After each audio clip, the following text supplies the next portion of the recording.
All right, I'm very happy and honored today on May 1st, May Day, to introduce Aimee Bahng, who will be leading us in the engagement of her recent work. Aimee Bahng is an associate professor of gender and women's studies at Pomona College. Her work pays attention to the ways humans look at the future, the ways we predict it, grab at it, treat it, speculate it, and in many ways materialize it. In her first book, Migrant Futures, Decolonizing Speculation in Financial Times, Aimee analyzes the narrative construction of the future in both speculative finance and speculative fiction. Both tell stories about what the future holds. One speaks in statistical significance and predictive models of risk, the other in imagined and alternate societies as told by the displaced or dispossessed. It's this latter category that brings us here today, not only because Aimee is a lifelong reader of speculative fiction, but also because that lifelong devotion led Aimee to give a talk at the Huntington Library a handful of years ago about Octavia Butler, a Black feminist philosopher of science, as Aimee calls her, and the improprieties of slime mold. A talk that Andrew McNeely happened to be in attendance for, a talk that left an impression on him, so much so that he shared it with us at Community Reading Group, introducing us to Aimee's broader work. And here we are, more than a year later, reading that talk in its written form with all of you, and Aimee's in the building. She is working on a new book that is dearly invested in our planetary future, tentatively titled Settler Environmentalism and Pacific Resurgence, a portion of which we are privy to today, where Aimee examines how histories of U.S. imperialism and racial hierarchy in the Pacific are baked into present promises for supposed protection and environmental remediation.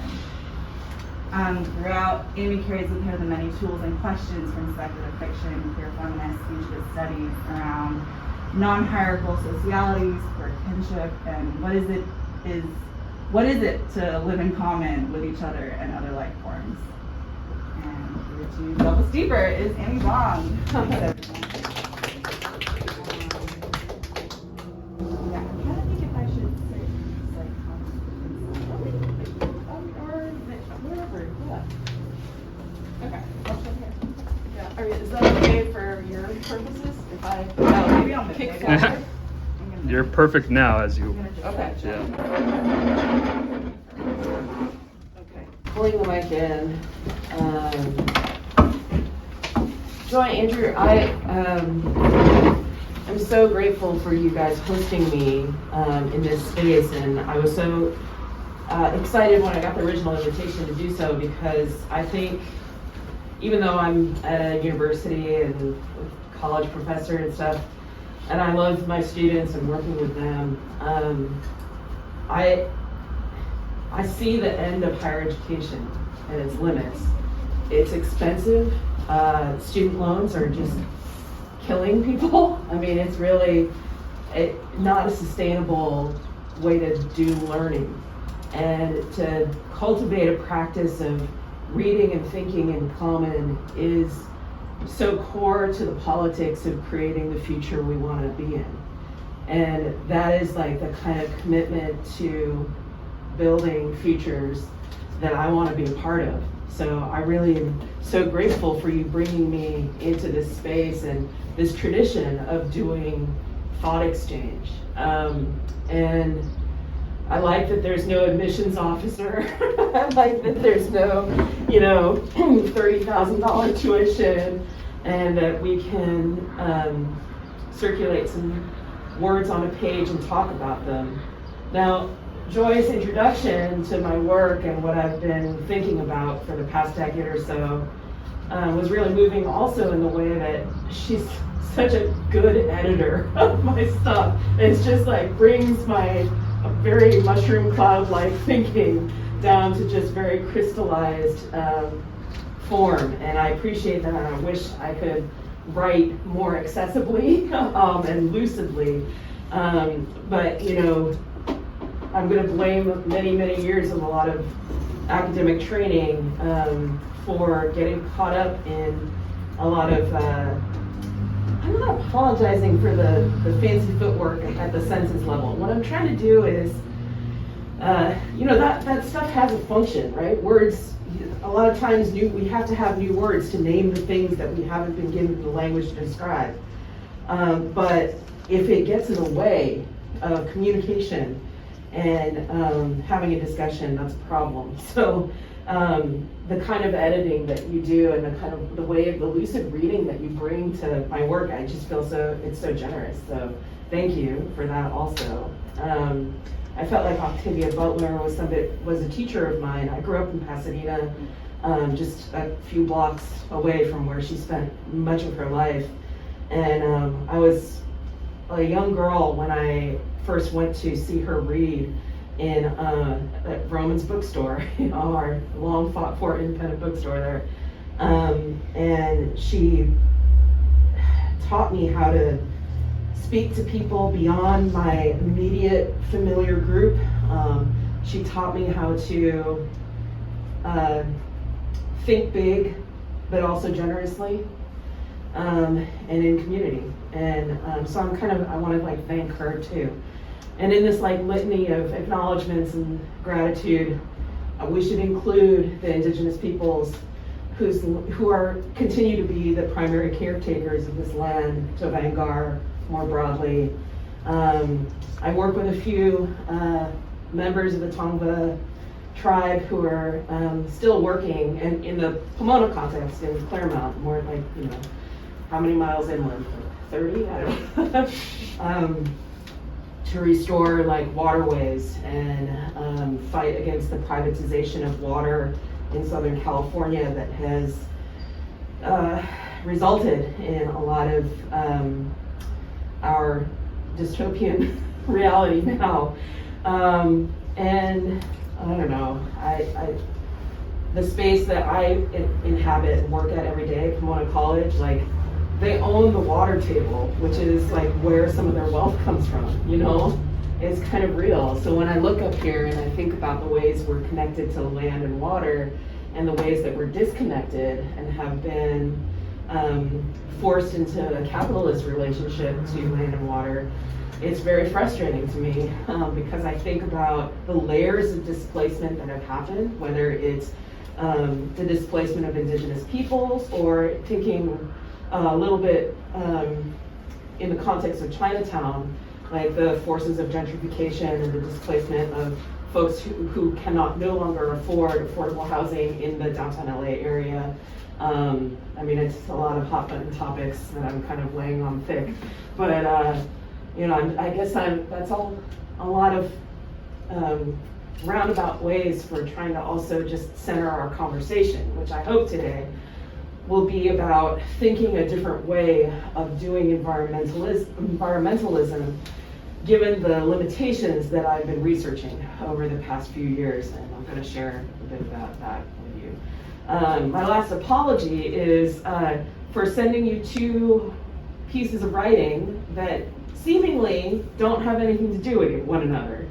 But I hope that, given y'all's reading practice about thinking about the commons and relationality, there are some through lines that you might be able to see. Let me put a pause on that real quick, because before I launch into my whole mini lecture on settler environmentalism, could we just do 10-second introductions? There are fewer than 20 of us in here. I would love to know your names and what brought you here today, briefly. And maybe we can would you mind starting and then we kind of mush this way? Yeah, hi, I'm Amber. I use they and she. What brought me here today? Bethel sent me the reading. I was excited to come here more. Hey everyone, as Amber said, I'm Bethel, and I was sent the readings by Brendan. I love it. We're the slime. Perfect. My name's Brandon. I've been a fan of LACA for some time, and I've been following community reading group online for some time, but I've never engaged with it. And so I saw this and I saw the title, and I was hopeful I'll try it today. So that's how I'm here. Yeah. Michael, was it? Michael, he, him pronouns. I've been in the community reading group for a while, friends with and enjoyed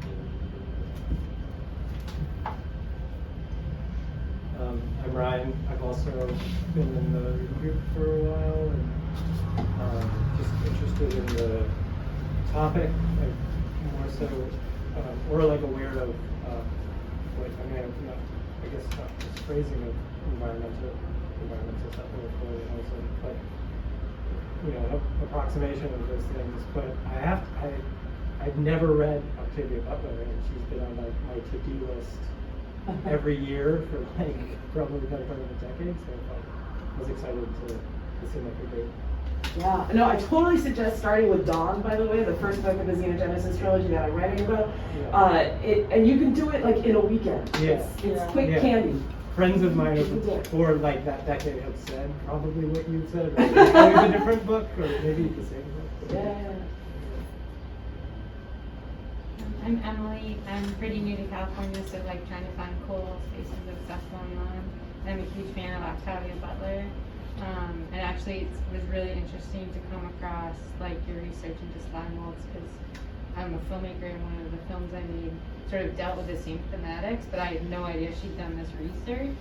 So I just like, as soon as I saw this, I was like, oh my god, some kid like, you know, here. Oh, I'm so glad you came. So. What do you? I mean, is the film done? And Yeah, and funny enough, the lead actress went to Pomona, which is No way. Yeah, it's actually, it's not about the. Yeah, I don't want it to like focus in on me, but Okay, well, yeah. It's tell me about it afterwards, or during break or something. I'm curious. Hi, I'm Elizabeth. I'm Emily's sister, and visit from New York, native relocating here. I got the readings from Emily. Cool. Thanks for coming and bringing your sister. Hi, I'm Olivia. I go by she, her pronouns. I've been going to the reading group, I guess, since it started, the beginning. So I'm really excited to read this, or to talk about this. And yeah, I feel like there's a lot of interesting crossovers with things that we brought in the reading group. So, Brody, him, title sounded super interesting. Love reading the essays. Octavia's super fan. The concept of slime molds blows my mind, so I'm here to learn more about everything. Cool. My name's Miri. I use they, them pronouns. I'm visiting from Minneapolis for the next few weeks. Looking for stuff that hits and this seems to hit. Awesome. Yeah. And wait, what did you say your name again? Miri. M-I-R-I. Yeah, I like it. It's cool. Thanks. I'm Ash. I'm an artist and researcher, and kind of the queer science environmentalism kind of triad as a part of my PhD. So I was just Oh, right on. super into it. I'm Carol, and I have work in the exhibition, and I'm a big fan of feminist science fiction and Octavia's work, and so I decided to come and celebrate May Day with y'all today. Awesome. Love it. I'm Kiva, and yeah, I kind of fell into here. I got the email, but I worked with LACA and just kind of got added in late. I'm so happy to be here because the subject matter just sounds fascinating. Awesome. Thanks for coming. Thanks for doing that. I really do like actually knowing who's in the room and where the conversation's at. I mean, it's helpful to know how many Octavia Butler fans or intended fans are in the room. But it sounds like some of you have read her work and engaged with her, beyond just her fiction. How many of you knew anything about the Marshall Islands before walking in this room? A little bit? Okay. Maybe you read the LA Times story that I was referencing in the article, but that's it. The Marshalls are a site of my current research, and so I was always stunned how many people had either like never heard of the Marshall Islands, didn't know about the nuclear experimentation that was happening there, how devastating it was and continues to be at a planetary scale, and so if you didn't know much about the Marshalls beforehand, you may have gotten a pretty deep dive by reading the article, because I felt like that history was necessary to kind of like work through before we could get to the other half of it. All right, so I'm here with a rough outline of what I want to get done together, but I also am kind of flexible. So acknowledging that y'all might have things that you need to get to or whatever. We're gonna have a break halfway through. We had 2 articles. I was sort of thinking we could start with one in the beginning and then switch to the other after break. Is there a preference for which one we do first? Anyone? Marshall Islands. Yeah, okay. I mean, that was where I was leaning. In part because we can kind of languish and luxuriate a little more in slime mold after the break, and it's a little easier on the brain, and there's a little more like of a hopeful future built in there, you know? Well, I mean, not necessarily like that the Marshalls are hopeless. I hope to share with you a couple of cool things that are happening there too. But we can, yeah? I mean, yeah. Okay, we'll just do it then. Okay. So even though the title of my talk is highlighting the Octavia Butler piece, it's all about Kingdom Protista and these like queer category-defying species. I felt like the thing I wanted to shine a light on today was this current work on settler environmentalism. And so I've been giving this a version of this talk for a few years now, actually, that I didn't before I even came to the term. But it's been so long that I've been using this term that within like academic circles, I'm having like grad students who are super into it, like come up to me and say, "Oh, I love your term. It does so much." I'm like, actually, it's not my term. So the first person who like coined this term was Wayne Yang, who's at UCSD.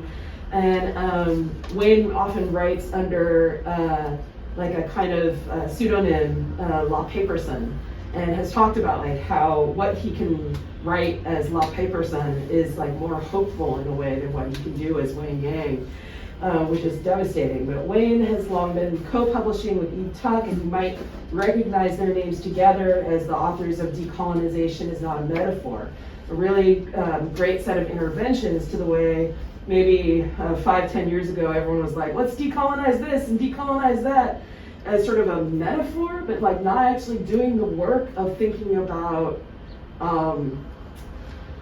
land back movements and like delinking property from private ownership, and even the notion of property as being somewhat caught up in problematic ideas of like proprietary ownership. I mean, anyway, there's a lot there.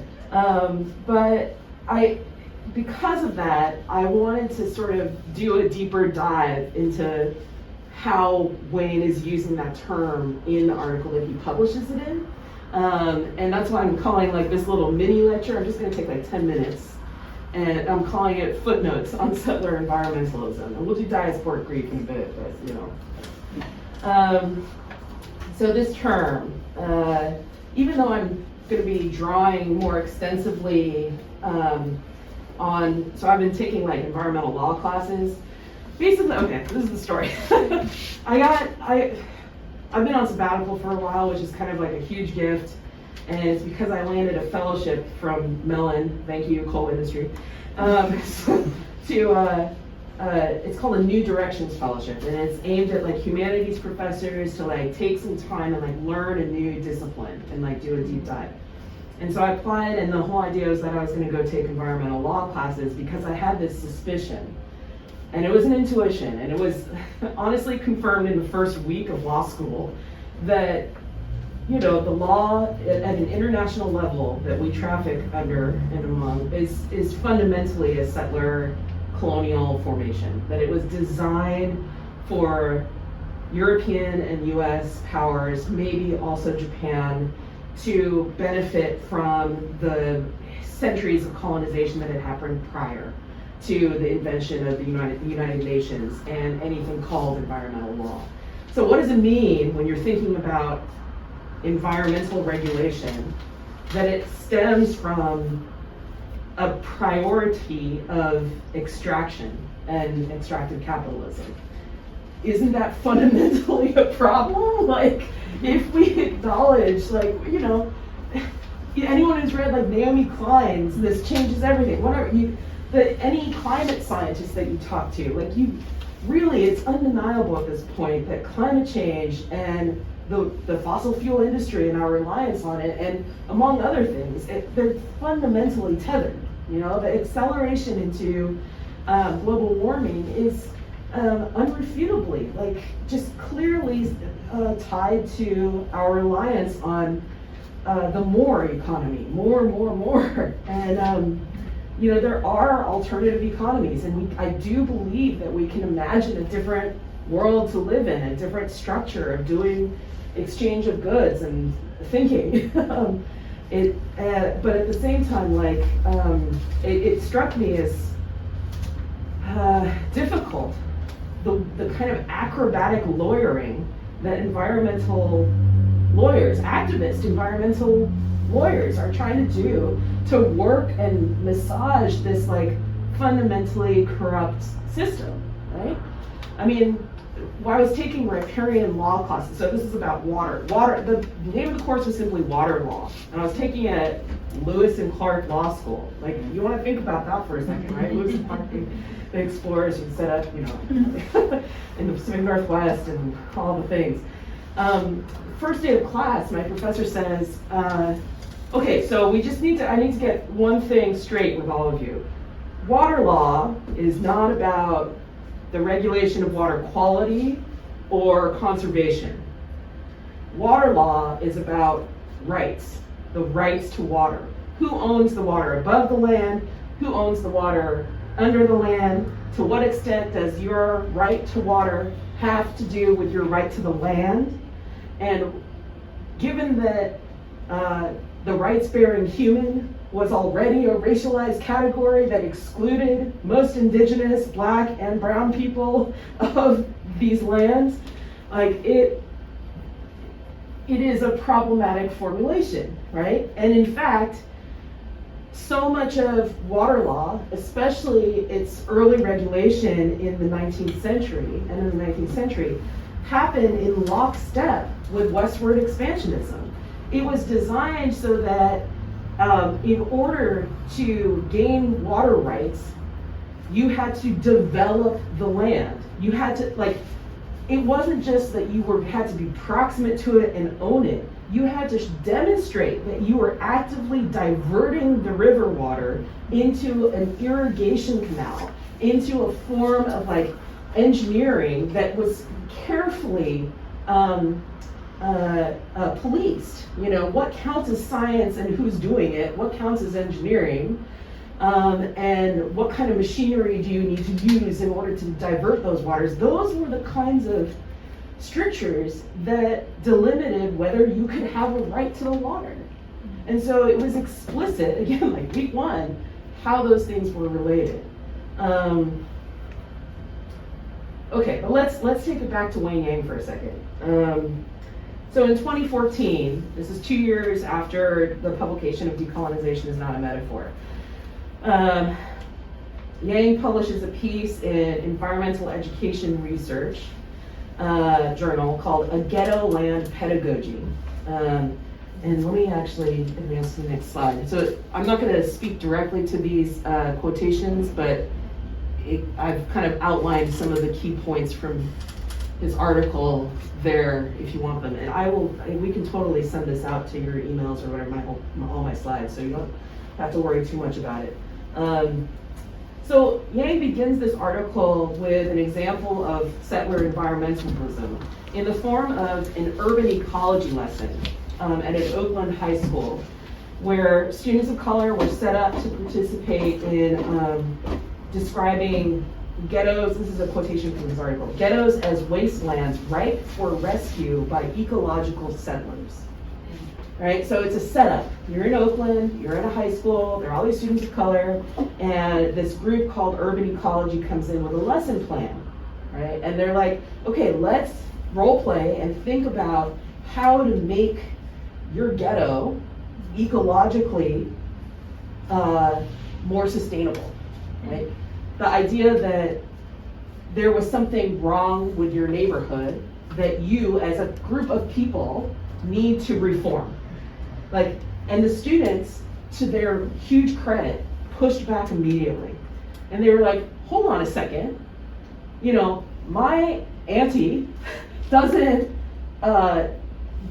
drive to work because she's a fossil fuel guzzling asshole. She does it because she's got a disability. She can't deal with the bus, which is like gonna make her, is so inconsistent, like, and she can't risk her job by being late to work. The bus lines need help. You know, like the solution of like riding your bike and developing bike lanes, fantastic, great, if you can do it, if you can, you know, physically get there on a bicycle. But like the students were pushing back on all the assumptions being made about why there was pollution in Oakland. And it wasn't focusing on the decades-long siting of polluting facilities in Oakland, right? It was fully putting the responsibility of dirty and clean on the individual peoples and families there, the residents, right? So it was an insight into, for Wayne Yang, into how settler environmentalism can work, in particular in conjunction with really neoliberal ideas about the individual being the solution, right?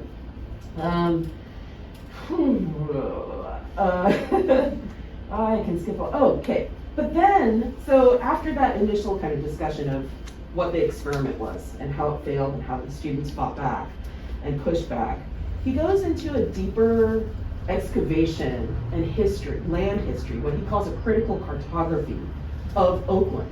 He's like, okay, let's do what those guys didn't do. Let's look at Oakland and how it develops over time and space. And he goes first to build on the theory of feminist indigenous scholar Mishana Goman, who's at UCLA. Well, temporarily, she's going to be moving to Buffalo to be closer to her family and land. Mishana Goman's formulation of storied land was a way for Wayne Yang to like move into this kind of excavation of a history of the geography of Oakland. He starts at Mission Dolores.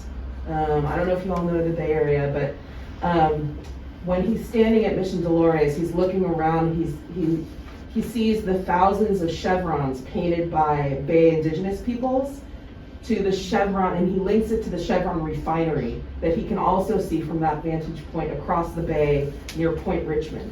And he cites in the article how oil works were first established there in 1902, right? Then he moves to San Quentin Penitentiary, where he notes that all death sentences in California are carried out.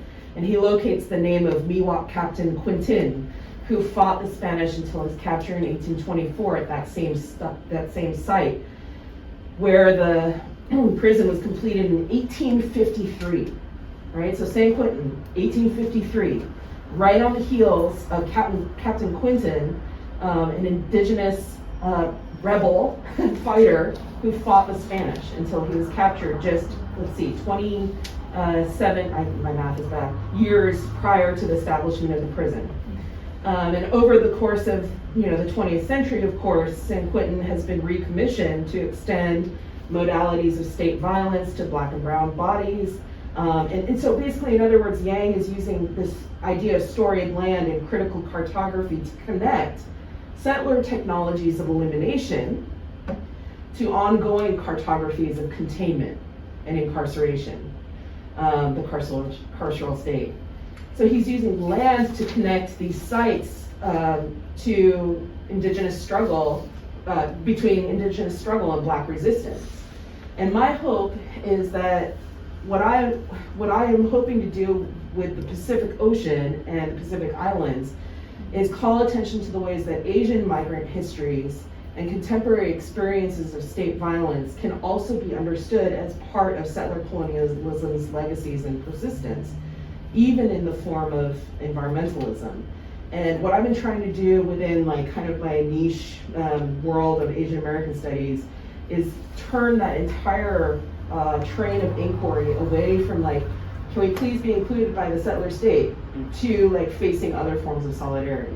And that is work that has, of course, been taken up recently in terms of like Yellow Peril standing for Black Lives Matter, and looking for ways to stand in solidarity with the Dakota pipeline access protests, and a lot of Asian Americans in Hawaii like putting their bodies on the front line to fight the development of the 30-meter telescope in Mauna Kea. These are all examples of like Asian American solidarities movements. But to go back to Wen Yang, one of the things that I found so compelling was like he's laying out a kind of method to combat settler frameworks of thinking about land as property that is largely the responsibility of the property owner to attend to, as opposed to kind of seeing the structural violence and racialized discrimination that is involved in siting polluting structures, largely in communities of color. Okay, so I promise this is the last 5 minutes. In shorthand, what I'm trying to do is locate, in this article about Runit Dome, that concrete structure that is promising to contain the nuclear waste of all that nuclear experimentation by the US military, and how it's like bobbing up and down the ocean and like leaking radioactivity into the ocean, the waterways, and destroying lifeways. Anyway, you read the article. One of the things that I became interested in there was this like false promise of containment, and how that travels across like the notion of environmental cleanup, right? If we just contain it, it will be like, that is an extension of a carceral way of thinking. That there is a way to even contain what is impossible to securitize. And the similar unsettling idea that the violence is being mapped onto the thing being contained rather than to the structures that produced the thing that is being securitized against. So for me, the story of containment traveled not only across to like the way ecosystems engineering was being thought of at the time, but was also traveling across to the way science was being designed. The promise of the laboratory being a sort of sanitized space, and that somehow that promise of sanitization in the medical industry was going to save and atone for the violence that the US military did. When in reality, it was just another containment space, and it was a production of like subjecting racialized bodies, in this case Micronesians, to scientific experimentation, right? This is a story that we know of across a lot of different communities of color. The exposure to toxins, the exposure to scientific experimentation, and for me that is a really important part of how environmentalism and the way that settler environmentalism is locking in a certain logic of containment. So enough said there. So the next kind of feature that I'm trying to identify in settler environmentalism is enclosure. And this is a good old-fashioned Marxist term, right? This is enclosure, identifying, delineating a piece of property in order to own it, in order to gentrify it, in order to maybe pretend that you're going to do like an allotment, like the Dawes Act, the Land Allotment Act, which actually constricted native lands to tiny plots, right? It was the biggest legal technology of dispossessing indigenous peoples of land, enclosure. And so I've been thinking about, okay, why did the term ecosystems arise precisely at this moment of planetary scale leakage of radiation, you know? And why was it that science starts taking it up with such enthusiasm, as if it's a closed system? It gets a little more complicated, but I'll leave it at that. And just for the sake of time, like, you know, let's move on to the third feature for me, which was optimization, right? So after containment and enclosure is this promise of like, okay, then we're gonna reform and optimize, which comes from a whole history of eugenicist thinking. And I'm thinking, so part of the new book project is I'm looking at the thousands of regenerative science the scientific projects around regenerative coral. So coral restoration projects around the world. It's a multi-million dollar industry. There are like coral seed banks basically being established. There's coral IVF. There's coral like microfragmentation, where like it's been shown that if you break a coral, slow growth coral into 1 million little tiny pieces, it accelerates their growth, which is an amazing testament to coral resilience, but like such a violent way to go about doing coral restoration. And I don't know, just thinking about what, and of course, like when they started, and of course there are a lot of coral genetic engineering experiments also, like how can we select for the best coral to survive warming temperatures in the oceans, right? Like it's a noble project. I get the stakes.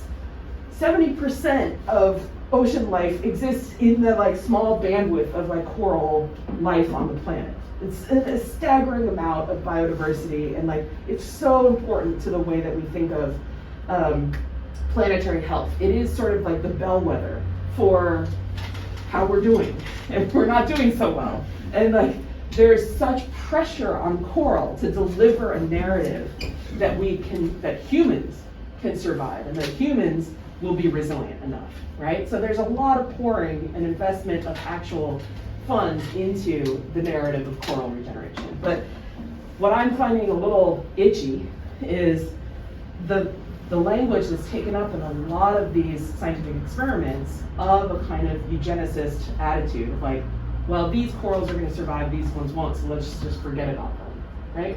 And the hubris of that, because like, what have we learned over the past century of science?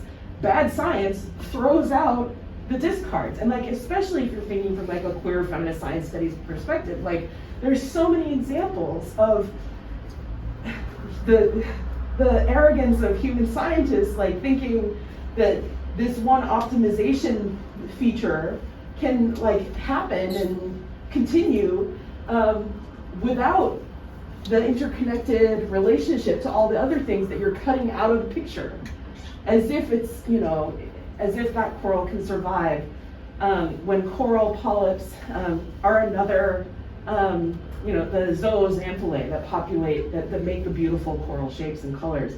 They are also Kingdom Protista. They are also queer subjects in the sense that there are so many that don't fit neatly into categories of how science understands speciation and how it reproduces. So like, if you don't understand it, I mean, without disrespecting the incredible amounts of research and study that coral scientists have put into their work, right?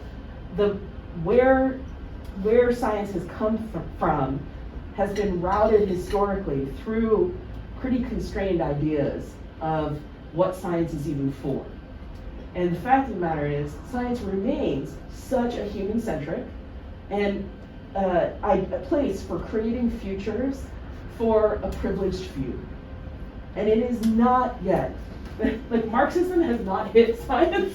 If anything, like in the 80s, we see a proliferation of entrepreneurial science, where all of a sudden we get, you get on like, sorry, my brain is not making all the synapses super quickly today.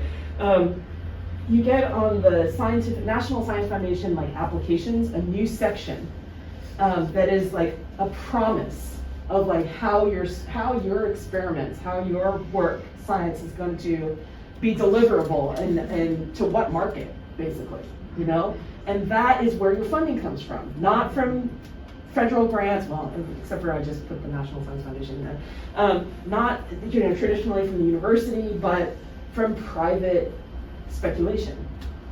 And that becomes a way to turn science to, especially in the case of the Pacific Islands, like the science of studying genetic mutation and thinking about genetic mutation across the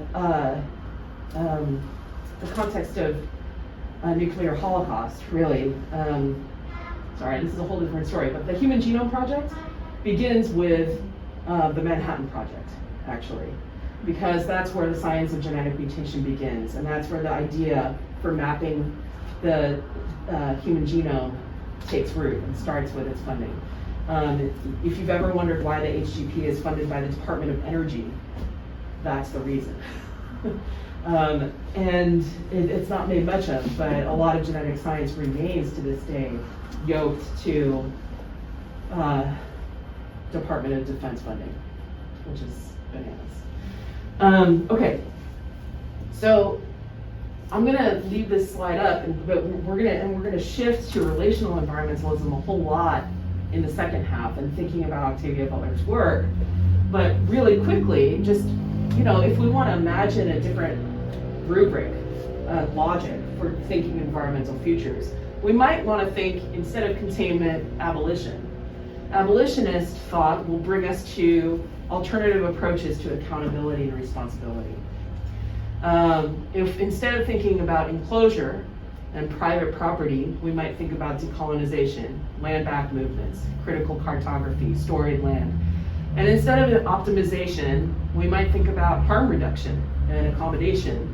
And here is where I start getting into the weeds of anti-hierarchical societies and thinking beyond the human. Thinking about our entangled relationships to one another, including beyond just our species, life, non-life, etc. So that's the shorthand of it. I just talked a whole lot. I would love for us to think about, get our brains into, I'm going to skip here a little bit. I would love for us to start thinking about the Marshall Islands. So this is a photo of Kwajalein Island, which is actually not where, this is where the military base was, remains, not Bikini Atoll and Enowatok Atoll, which is where a lot of the nuclear detonations were.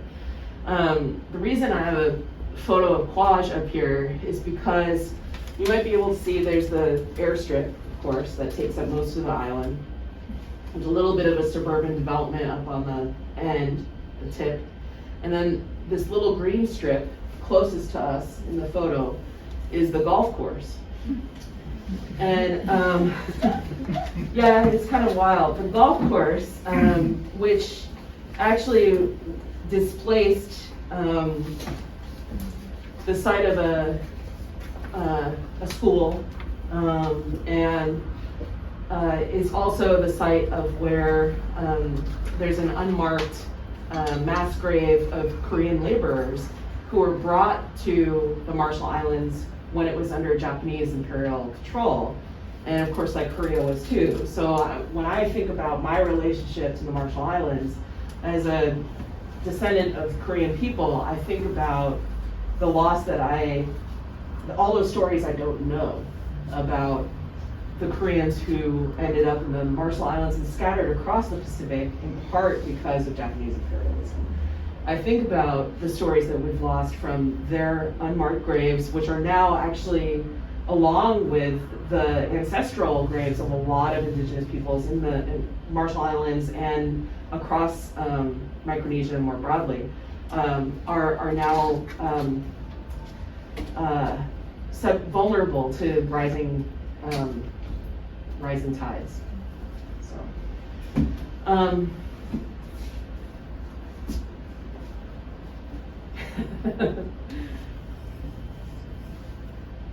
maybe I'll do one other thing. If unless people want to just jump in and have questions about this article.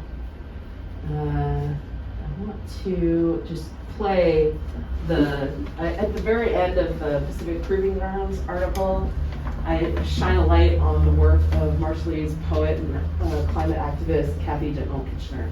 And Kathy's work is very moving. It's also super intense and raw. So if you don't feel like ready for that right now, might be a good time to grab a beer from outside or some water. But I want to play you her video poem, Anointed, which is about Runit Dome.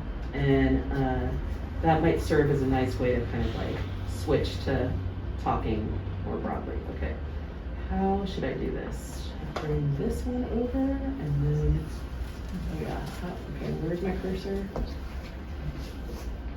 Oh, seriously, where's my cursor? I think you're It's still on my screen, okay. There you go. There we go, okay. And then play.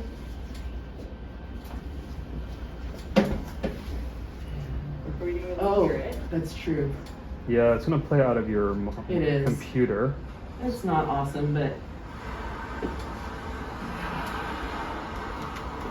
2 decades after testing. Oh, sorry. It's okay. You have that information. Coming to meet you. I'm coming to see you. What stories will I find? Will I find an island or a tomb? To get to this tomb, take a canoe. Take a canoe through miles of scattered sun. Swallow endless, swirling sea.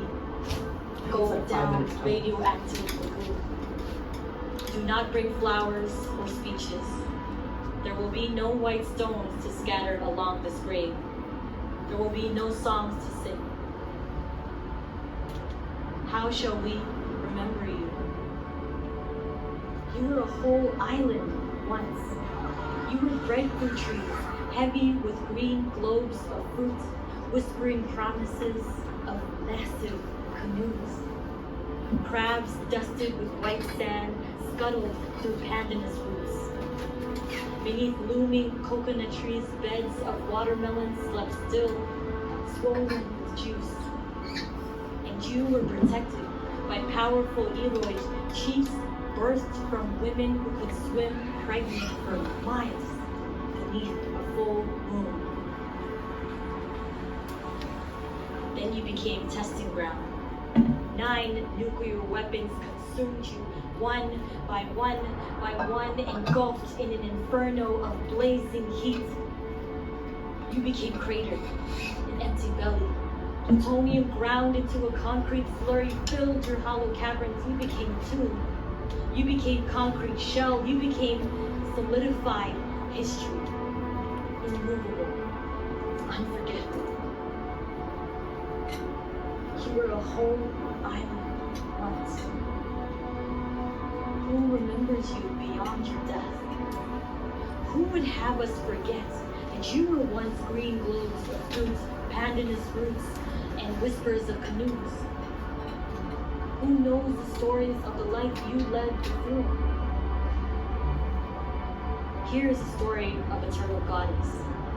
She gifted one of her sons, Lela, a piece of her shell anointed with power, a leathery green fragment hollow as a piece of bark. It gave Lela the power to transform into anything, to houses and trees, the shapes of other men, even kindling for the first fire. He almost burned us alive. I'm looking for more stories. I look. There must be more to this than incinerated trees, a cracked dome, a rising sea, a leaking nuclear waste with no fence. There must be more to this than a concrete shell that houses death. Here's the story of another shell, anointed with power. Lela used it to transform into kindling for the first fire. He gave this fire to a small boy. The boy almost burned his entire village to the ground. Licks of fire leapt from skin and bones, from strands of coconut leaves, while the boy cried, then laughed. This is a story of a people on fire. We pretend it is not burning. all of us. Here is the story of the ways we've been tricked, the lies we've been fed. It's not poisonous anymore. Your illnesses are normal. You're fine. You're fine. My belly is a crater empty of stories and answers. Only questions. Hard as concrete.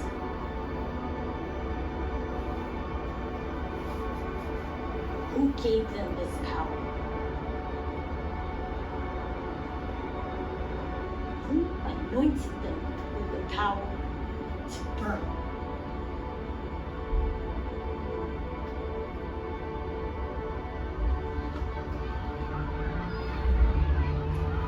People of Eniwetok returned home after 3 decades of being displaced. Their community is 15 miles downwind from where the nuclear waste is buried. Most islands in Eniwetok and Bikini Atoll are still considered uninhabitable. In 2017, the UN adopted the Treaty on the Prohibition of Nuclear Weapons. Currently, 122 countries have agreed to sign it. None of the 9 nuclear-armed countries have joined the treaty.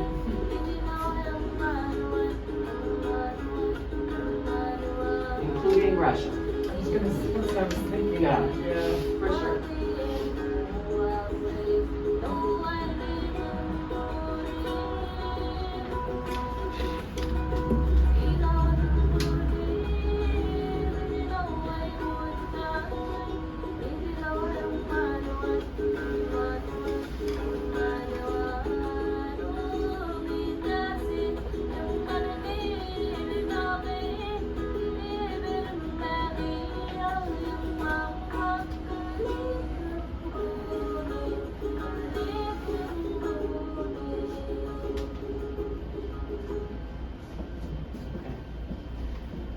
Yeah, so, I mean, let's just begin with any thoughts, reactions to the video or the article. I don't have like discussion questions necessarily, but I hope I gave you enough to kind of chew on.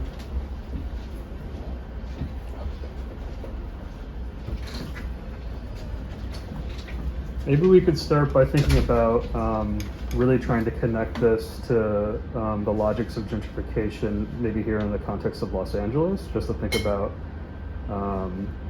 the way in which there's a parallel between the extractive and logic of displacement in the Pacific and here. That's one place to start. And that's to everybody. I don't know. That wasn't directed to anyone specific.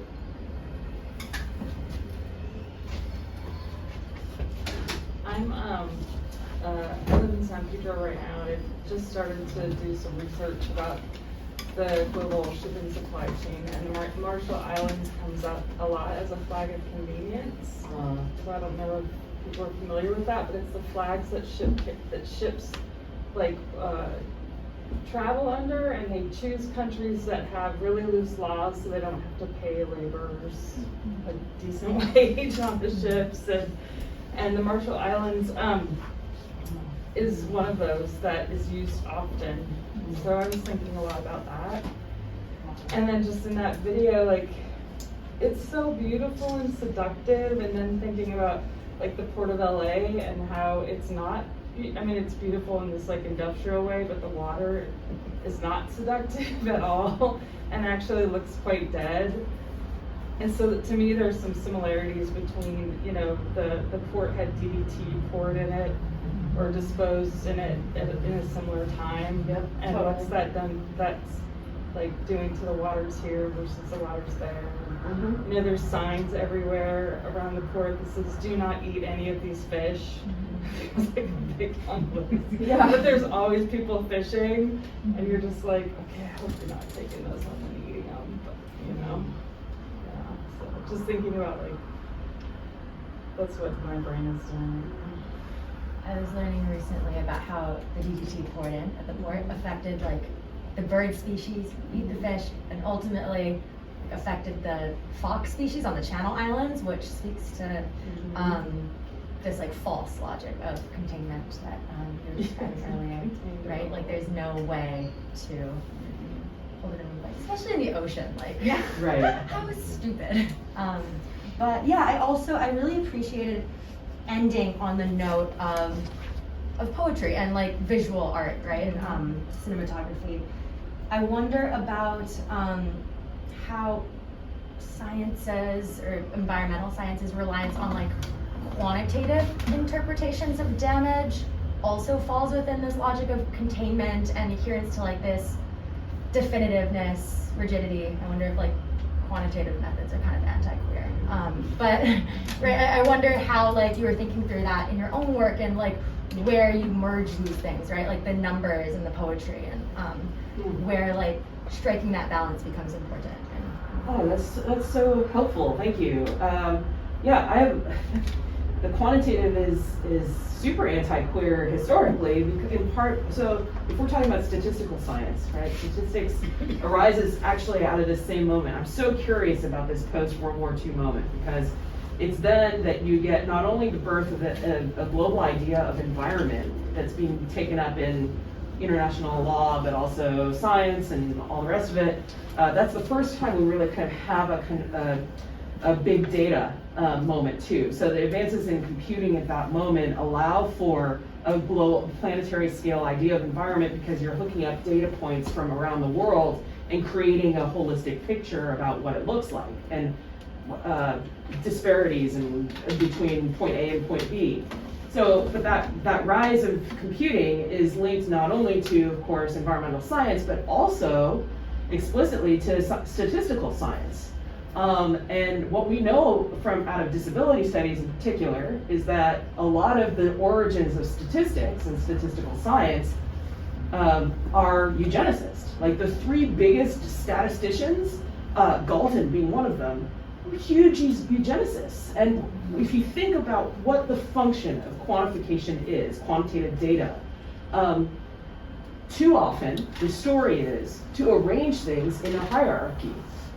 So, like, if you pull that through Wang Yang and Eve Tuck's decolonization, not a metaphor, one of their problems with settler frameworks for doing democracy is that statistically insignificant indigenous peoples aren't thought about as being contained within the context of genocide, right? So you are statistically insignificant as a political voice, and yet, what the fuck, right? Like, how can that actually be the story? That's part of the story that statistical science erases, and the quantitative story is clearly not enough. It clearly is not a way to account for damage beyond what shows up. So I feel like a lot of the critical thinking that a lot of people who come up through critical ethnic studies, gender studies, cultural studies, the different forms of learning through experience and lived encounters with the world, you know, like that are not dictated by quantitative metrics. A lot of us have access to that line of questioning of like, okay, what's not there? What am I not seeing in the picture that you're telling me, right? And it's a way of articulating subjugated knowledge, right? It's a way of seeing, oh, I get what the racist power of the border is because I'm on the outside of it, you know? How better do you see power show up than being the person who's being locked out of it, right? Like you see that structure so quickly. So I think like, this is a hard thing to say in public right now because you worry about the way it comes off as anti-science and participating in sort of a Trumpy logic of anti-science and anti-quantification, right? I still want to stay within the hope for grounded inquiry, you know?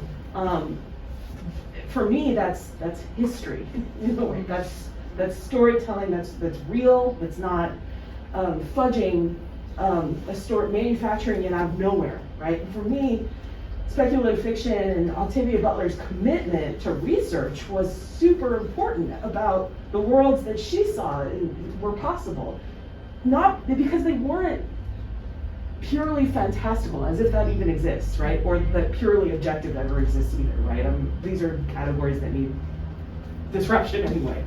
But you get what I'm saying, right? Like, there is a problematic history to quantitative metrics that have its root in the emergence of statistical science. And at the same time, like, quantitative accountability can be a tool taken up by people who are also attentive to the stories that the numbers cannot account for. You know what I'm saying? So like, yeah, sure, let's look at the numbers. What story is it telling? And let's remember to ask what story it's not telling. That's all.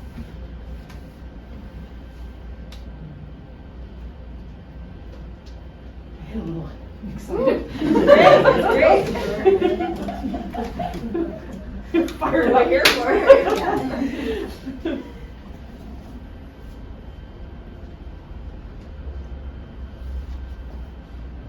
Is there a way to think of, where did Andrew go? Oh, I'm here. Okay. Sorry. You're like Matthew McConaughey behind the bookcases in that movie.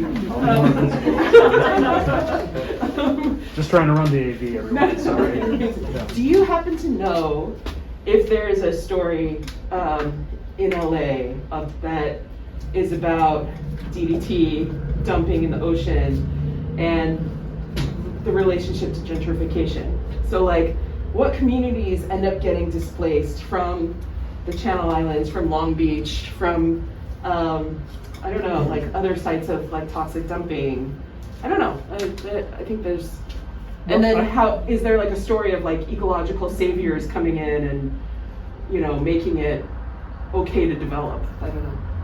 I have a harder time linking it to those pollutants specifically, but I really think about this in relationship to the petrochemical industry and how it's impacted South Central Los Angeles and the continued ways in which the ongoing illnesses, namely respiratory illnesses that are, very acute there, are.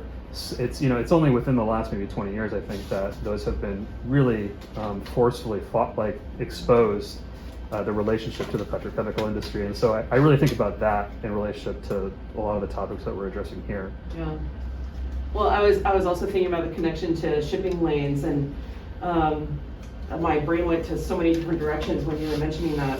One is, for me, the story of PM5 particulate matter, the small stuff that is from fossil fuel industries, is a story about the Inland Empire, where I'm closer to. I live right along the 10 freeway there, and it is constantly Amazon Prime trucks just barreling through there. And it's Ontario Airport, it's also, but it is like the primary conduit for a lot of the shipping. And like the Amazon Prime trucks, if you ever fly into Ontario Airport, I actually have really cool footage of how warehousey it is. It's all distribution centers. And actually Juan Delara, who's a geography professor at USC, wrote a book called Inland Shift.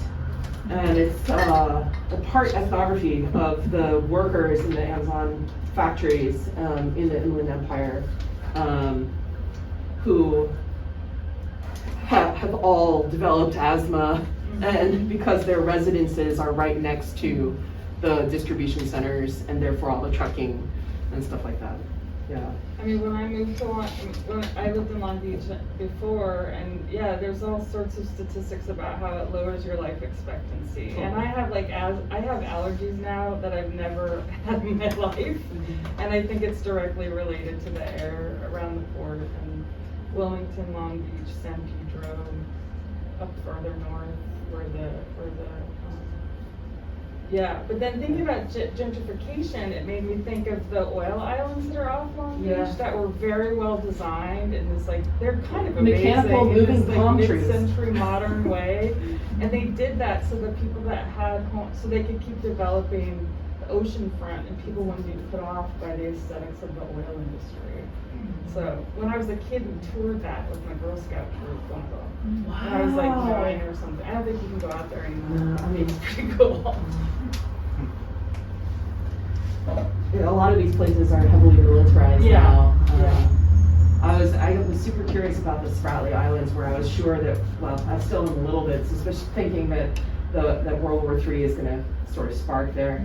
But this is the South China Sea, otherwise known as the West Philippine Sea, where like the biggest shipping lane, container ships exist. And one of the stories I tell in my first book is about how China is working to expand the shoreline of these islands because your ownership of the waters are measured from shore.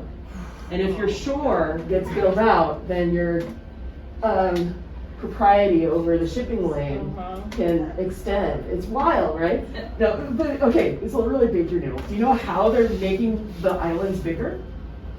So it's like sand reclamation. But so in order for that sand reclamation technology to work, you have to have a substrate. Do you know what the substrate is? Dead coral reefs. Oh god. And to make the sand even more stable, they grind up the dead coral and like mix it into the slurry of sand that they dump on top of the coral skeletons. They just want all the coral to grow more so that they can crush it, so that they can build more land. I mean, that's really their end. I feel like I just heard a story about that. It wasn't in our reading, was it? I don't know. No, I don't think so. You touched on it. Okay.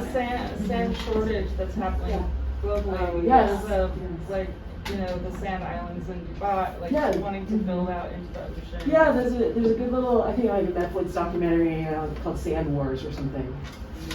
It's you know, uplifting watch on a Sunday night. I'm also reminded of when the Purple Line, remember the Purple Line debates of the last decade, when they were trying to extend it out to the west side? Yeah. And Beverly Hills claimed that it would endanger children in one of the high schools there, but it was high school is next to a concealed like refinery. You know, there are all those concealed areas. So you know that it's the one in Century City, I believe, right? It's painted with flowers and shit. They were saying that the underground, which actually helps the environment, obviously, right, because it reduces pollution of car travel, was harmful to the environment, but that the children are literally next to the refinery. So it's like the most LA kind of thing I could ever imagine. Wow. Well, actually, your comments made me remember one of the things about the settler environmentalism rubric that I'm working on is part of the weirdest, like the most anti-science thing about environmental science is that environmental legislation, is that they imagine that above ground and underground are separate. Like, as if the river that's flowing on top of the ground is not connected to the underground aquifer somehow. And like, so the legislation that governs the two act as if they don't know each other. It's bananas. I was thinking a lot about like water as it relates to LA and the history, obviously, of like water and Los Angeles and politics in Los Angeles and the ways that we've drained all the lakes up in Owens Lake and then how like opaque all the water laws are for people living here. Like they're really. I'm doing this like municipal kind of like project at work where we're trying to like understand all the districts and stuff. And when we got to water, it was like so confusing to understand what water district you're in or who controls the water and like anyway. Yeah, well, in part because I think there are so many. The water industry has been heavily financialized as a shorthand term, in the sense that water is bought and sold. Sort of, actually, that's financialization is not the right term for it. You better Marxist than I am probably can figure it out for me. But like, it's a similar relationship as like the maquiladora system, right? Where you like, the parts are manufactured south of the border where labor is cheap, and they're assembled, and then they're packaged north of the border, and then sold back south of the border at outrageous prices, right? So like so water exists, is contained, and then sold back to the people where the water used to be, right? But it's piped sometimes and loses a lot of the quantity of water in that shuffle of rearranging, of making sure that the capital stays locked in, even as the water is evaporating.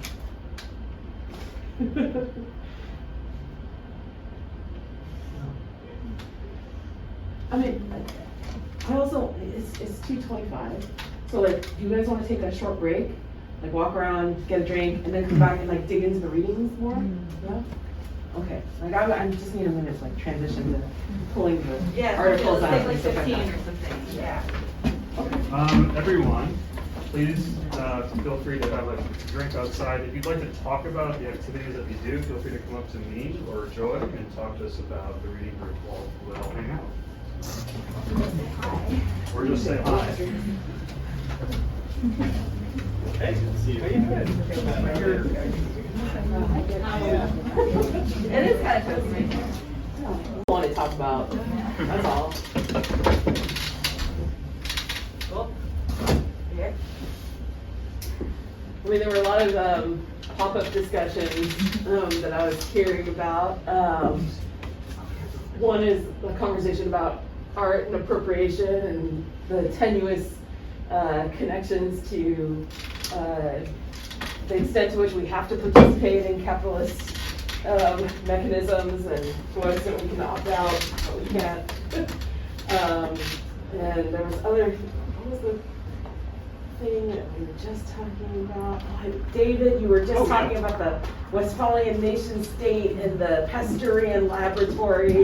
Yeah, it's these kind of like, I guess, post-World War II, like sealed ideological constructions in a way that the nation state is self-contained as is the lab. Yeah. I thought that was an interesting point you wrote in this essay. Yeah. But, I mean, so I think one of the things I'm struggling with is also the excitement about the book, but it's the hardest move to make. It's just like the critical legal studies stuff and like the science studies stuff. Like for me, in that moment of post-World War II, mid-centuries, like when those things are actually evolving right next to each other, and the adjacency is not a coincidence, I don't think. And so yeah, part of it I think is like the quantification logic coming in, element into the piece of like how we govern. And so of course, like a lot of people are asking me questions like, so is this kind of a different history of biopolitics that you're articulating? I'm like, wow, that's a big project.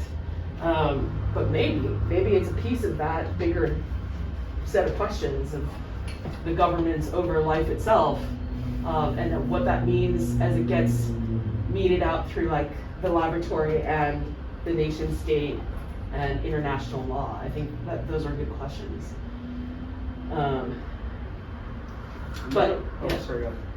This is another word that I thought was interesting when you were discussing your like the intellectual interlocutors that you're thinking with. That wasn't invoked, and I sort of thought it's surprising because it's become such a touchstone text for thinking about long-term exposures to environmental pollutants and how communities, marginalized communities, are impacted by that. Is Nixon's slow death? Yeah. Or slow violence, excuse me. Slow violence, no, totally there. And I appreciate the Freudian slip because it's also Lauren Berlant and slow death. So it's slow violence, Rob Nixon, slow death, Lauren Berlant, queer theory. And I would put in there as like the intersection Ruth Wilson Gilmore's definition of racism, which is about like the state sanctioned, I don't know the quotation like by heart yet, and I really should, subjection to like the state sanctioned exposure to premature death. Yes, premature death, yes, exactly. Thank you. Yeah, no, it's a good quote. It's right there, you know? And so, yeah, to think, of course, there's so many people writing about environmental racism, environmental injustice, and that really, there is an actual movement history that stems from like Warren County, Philadelphia, Black communities where like literally the white community is like dumping their trash in the Black community, and they're like, no. And that's the beginning. There it is often like the origin story of environmental justice. But I actually think like there are there's a proliferation of stories that looks at that conjuncture of exposure to premature death along racialized lines that exceeds the framework of environmental racism, of environmental justice movements. Because the movement building is important, but I think like it can expand, it's more capacious than it imagines itself as even, you know what I mean? Right. And so who are some of the inspirations other than what we've discussed to think through the problem of the rights-bearing subject, right? That upon which that environmental justice is predicated on. And thinking about, especially the environment itself as something that can bear rights, which is a big part of the environmentalist discourse, and is I think has all of the proprietary-oriented limitations. And this is a huge topic that we talk about at great length in community reading group, which is to think beyond proprietary notions of emancipation, justice, solidarity, so on and so forth. Okay, so there were a couple of different answers to that question. And this is where being interdisciplinary is super important. This is why organizing around your the exigencies of the community is important, because it makes you read across the divisions of kind of standard education, right? So I would say that a lot of light bulbs went off when I read Lisa Lowe's Intimacies of Four Continents, because that book really lays out the connections among the four continents, among indigenous peoples, Asian coolies, enslaved black folk, and immigrant communities subjected to horrific labor conditions, who are thought of as part of the Latinx community in the States. Particularly as she names the exclusions that are produced by the invention of what she's calling the liberal possessive individual. So liberal possessive individualism as like the foundation of the rights-bearing subject being human as defined through white supremacy. And of course, like her work is in deep conversation with Saidiya Hartman, Christina Sharp, Fred Moulton, like folks from Black Studies who are drawing on Sylvia Wynter's work on thinking about Enlightenment man and the constructions of a rights-bearing subject being predicated on some performance of rationality that is that's clearly bound up in white supremacy, right? Actually, if you want to get super legal studies nerdy with me for a second, take a look at the so-called insular cases that dictate how U.S. territories are governed. So in the Pacific Proving Grounds, Marshall Islands piece, I get into a little bit of the nitty-gritty around like the strategic trust territory, right? That's a unique UN-produced form of governance that sets up the allowance for nuclear experimentation in the Marshall Islands. And it builds on the tradition of US imperialism through its territorial occupations. So there's a connection between Guam, the Marshalls, Puerto Rico, and the way that they are governed as sites that are in a twisted way in but not of the United States, right? So that's like a Fred Moulton Undercommons quotation about the university and the Undercommons, but it's actually like, it's drawn right out of the, what is that? The legal case about the oranges, Downs versus Bidwell. Oh my God. So Downs versus Bidwell is one of the insular cases that basically like, are oranges from Puerto Rico going to be taxed as imports, as foreign imports, if Puerto Rico is technically a US territory, right? Like, how does taxation work? And it becomes this huge Supreme Court case to determine whether Puerto Rico in a US territory is domestic or international. And the Supreme Court writes in its determination that Puerto Rico is domestic in the foreign in the domestic sense. Like that's the phrase, and it's just like it's right. It's laughable, but in fact that logic is consistent across these so-called insular cases, and it goes a step further when you get into the establishment of these trust territories. The trust is there because it's so paternalistic, right? It is. It's totally set up in the language of like, these brown people they don't understand how to govern themselves. They can't conceive of what a right is. Therefore, the US needs to step in and implement a form of governance for these folks until proven otherwise. This really reminds me of an idea, and maybe some other members of the reading group can recall this, that the author Adam Getachew talks about with how certain countries within the Global South, as they were incorporated into the United Nations and giving voting rights, were, someone help me with this, Ryan, you might know, in terms of thinking about... Oh, the League of Nations. Or was it the League of Nations? It was the League of Nations was founded by basically eugenicists. So Woodrow Wilson was a eugenicist. Yes. What was his name? Jan Schmitz.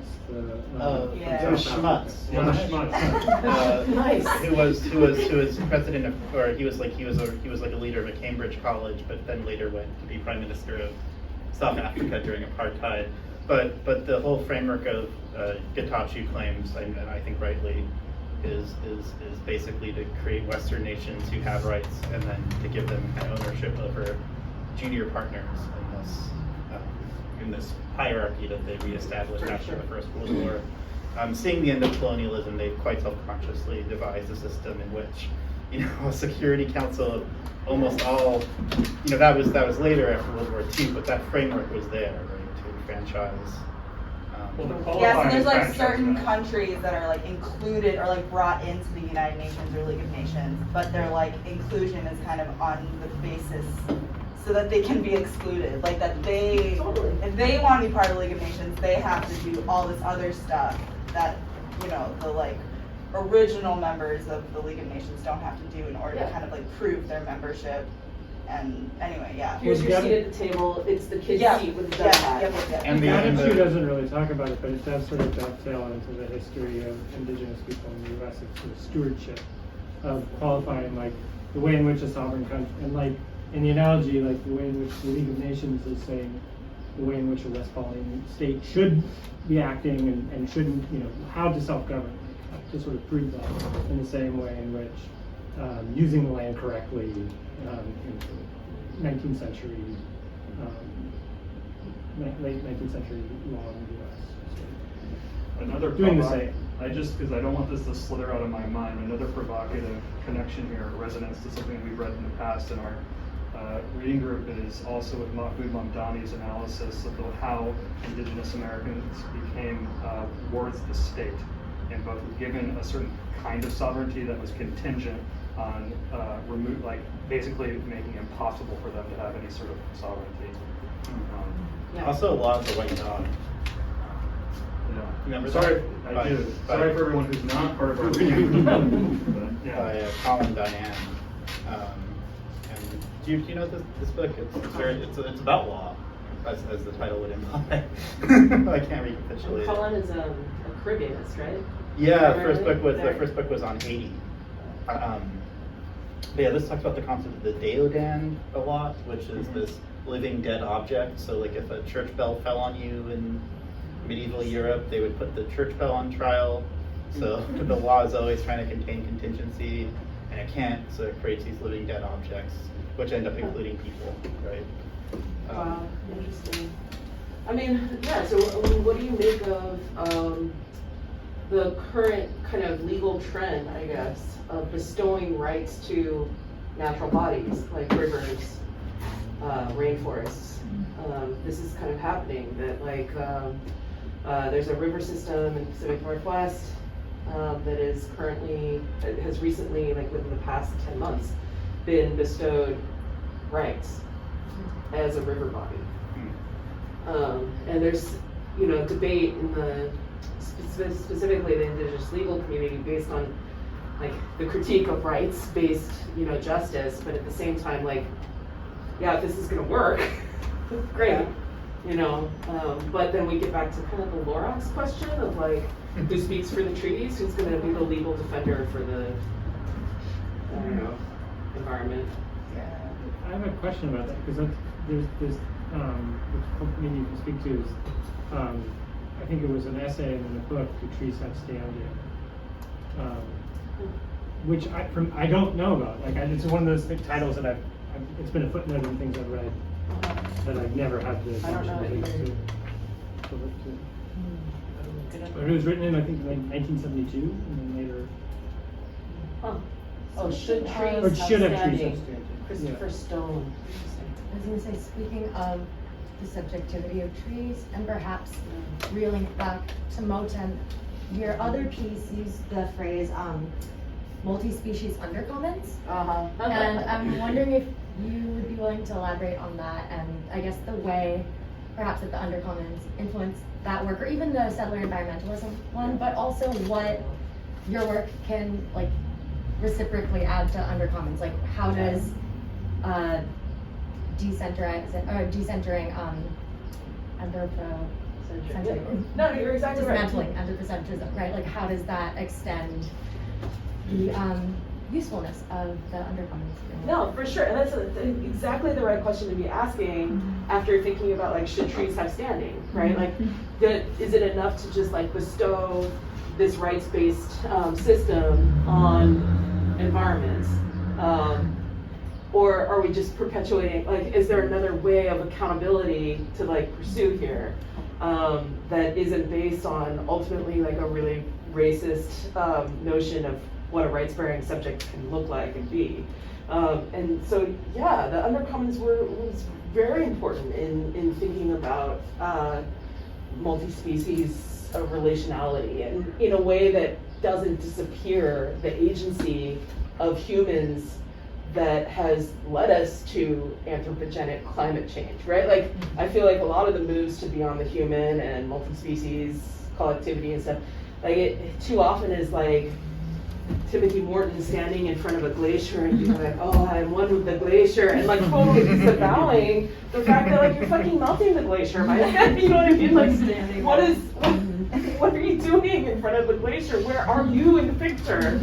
And like, what are you participating in? And what violence are you perpetuating by erasing your participation in a global economy that has destroyed the environment? You know, like, I mean, it's not like there's, and I'm not trying to make a move to some sort of innocent subjectivity where like, oh wait, you know, I'm so green. I don't, you know what I mean? Like, I'm not advocating for that, but I think that my hope is that a multi-species undercommons is to think about, I mean, the way I've talked about it in the past is kind of the way, have you all seen these like anti-fish industry documentaries too? Like the one Leonardo DiCaprio did recently, but it's supposed to be Seaspiracy, yes. It's gnarly, but like, sure, there's all this stuff about the fishing industry itself, right? And like the big long trawling lines that scrape the ocean floor, and like the off catch that gets ground up.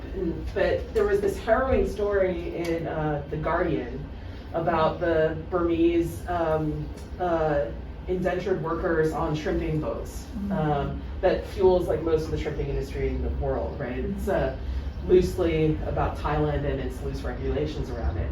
Basically, these Burmese, primarily men, are conscripted and onto these long haul shrimping boats for, up to 2 years at a time without seeing shore. And their sleeping quarters are like upright closets. You know, there is no horizontal. It's a deathly gruesome scene. But The Guardian interviews this one worker who has agreed to meet with them, and he tells this like harrowing story of seeing his friend moonlit one night up on deck, flinging himself overboard, right? And this is like Christina Sharp's In the Wake all over again in a way. And then the next day the boat comes into port, and it's at a fish meal factory, and he's watching all the off catch getting ground up, and he has this horrible feeling like, oh my God, my friend is the off catch. Like the fish are worth more than we are. Our labor is like being ground up to be fed matrix style to like the fish again, you know? And it is so necropolitics, like all over it. But for me, thinking about the multi-species undercommons is that moment when he realizes that he and the fish meal, the off catch, have more in common in the perception of the global economy than he does to like the other humans on that boat, you know? And that's a way of establishing, I mean, it's a gruesome way of establishing connections, but like, and there are more loving and hopeful stories too, where we see multi-species undercommons working. I mean, I think it is really Octavia Butler in that moment where she's in the Central Public Library, like researching slime molds, and she's like, there are other organisms out there who don't identify, who aren't so easily categorized, who slip between normative notions of life. And there's something that gets animated in her in that moment where she starts to write about an alien species loosely based on her research on slime mold who communicate through chemotaxis, chemical interface, whose modes of being are understood as being one with the ship. And the waste that they throw gets absorbed into the Oncology. This is the Oncology species that she writes about in the Xenogenesis series. And there's something that she sees the potential of there in a multi-species comedy that is undercommoning, because it's not based on, I don't know, this is where you all can help me a ton, actually, because whenever somebody asks me, like, what is your work arguing for differently than like a commons, I get pulled in too many different directions. One, and I really could use some real help with this. One answer for me is too distracting. It's about environmental law and this like legal exercise called the tragedy of the commons, where like, you know, if you have sheep, I mean, you know, then and land, eventually you have to protect your property from people who will abuse the system, right? And this actually turns out to be like such a way of theorizing. So the tragedy of it, of the thinking experiment, is that there's an externalization of the cost of environmental degradation. So in other words, like the way capitalism is set up right now, the fossil fuel economy can draw as much coal out of the earth as it wants and burn it and turn it into petroleum, all the things, right? But if they were forced to calculate the cost of the effects on the environment of that extraction, their profit margins would diminish. So the externalization of that environmental cost is the problem, is the positing of the critique, you know? And I think, so that one of the reasons I'm thinking about like, well, what are the limits of the commons versus the undercommons is I'm trying, I don't know, I get stuck there. Like what does it have to do with the multi-species argument that I'm making? Is it about the valuation through not just rights, but econometrics of life and environment and mineral and human, racialized human? Like there are these hierarchical categories that get animated through law, but also through economics that I'm trying to work out. And I don't know, do you have thoughts? Interjections? I guess like it's a question I had like from seeing also these two pieces, you sending us these two pieces to read. I almost like saw them as a connection. and I guess I would like have a question for you, and I'm not sure if this is like too simple of an idea, but just that like in the concept, in the context of indigenous ways of thinking or traditional ecological knowledge, like the idea that like when we talk about the environment as humans, we're talking about like, oh, we destroyed the environment, we're saving the environment, and the same as you were talking about scientific, like being cautious around talking about scientists being a bit like paternalistic in their way of looking at the environment or how to fix things, and just this idea that like a lot of different indigenous cultures that I've either worked with or like read, work by talk about that like we are the environment as well, and that we forget that sometimes. Yeah. Almost that like that in that way we think that we can like solve, and it's really interesting because there's a lot of studies that show ways in which, for instance, and this is just something I happen to know about in Butte, Montana, like copper moss was what when they first started mining copper, that was a way to figure out before, they had like these scientific means to find out if a rock had copper, and if they knew this specific type of moss grew where there was copper. So they used that as a way, and this is, like both European and indigenous cultures would use that. And then recently there's been studies, because Butte has been so destroyed by copper extraction, that ways in which that moss can actually, because when copper is removed from the rock, that releases like arsenic into the water. Yeah. And ways in which copper can then digest the chemicals, like these super chemicals and different yeasts that have developed from the environment to digest the things that are poisoning the environment. So the way in which nature is finding a way to like rebalance itself. Wait, does the moss digest or you said the copper? Yeah, like so there's different types of mosses that digest minerals, and so people experimenting with ways in which a moss can then digest the damage that was done by extracting the chemical.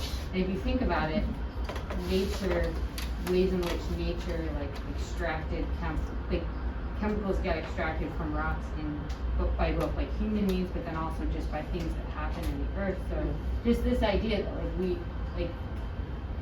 that there's a lot of like scientists who are probably from indigenous backgrounds that are also like traditional scientists that look at the ways in which these two systems of thinking work together, and I always find their work so fascinating because it's less like human egotistical, and so it's like I don't want to like project what you're, but like I just saw that connection in your work, and it's really interesting to me that you brought up like your hesitancy to criticize science, and I just feel like that's what I see, like the slime molds relating so much to like this thing that, like this being that is beyond what we understand of beings, and then ways in which humans, when wanting to control it or take advantage or exploit it, like destroy the natural impulse of it, and like where that comes from, and why like I don't know if that's just sort of rambling. Totally, the desire for dominance and control, exploitation,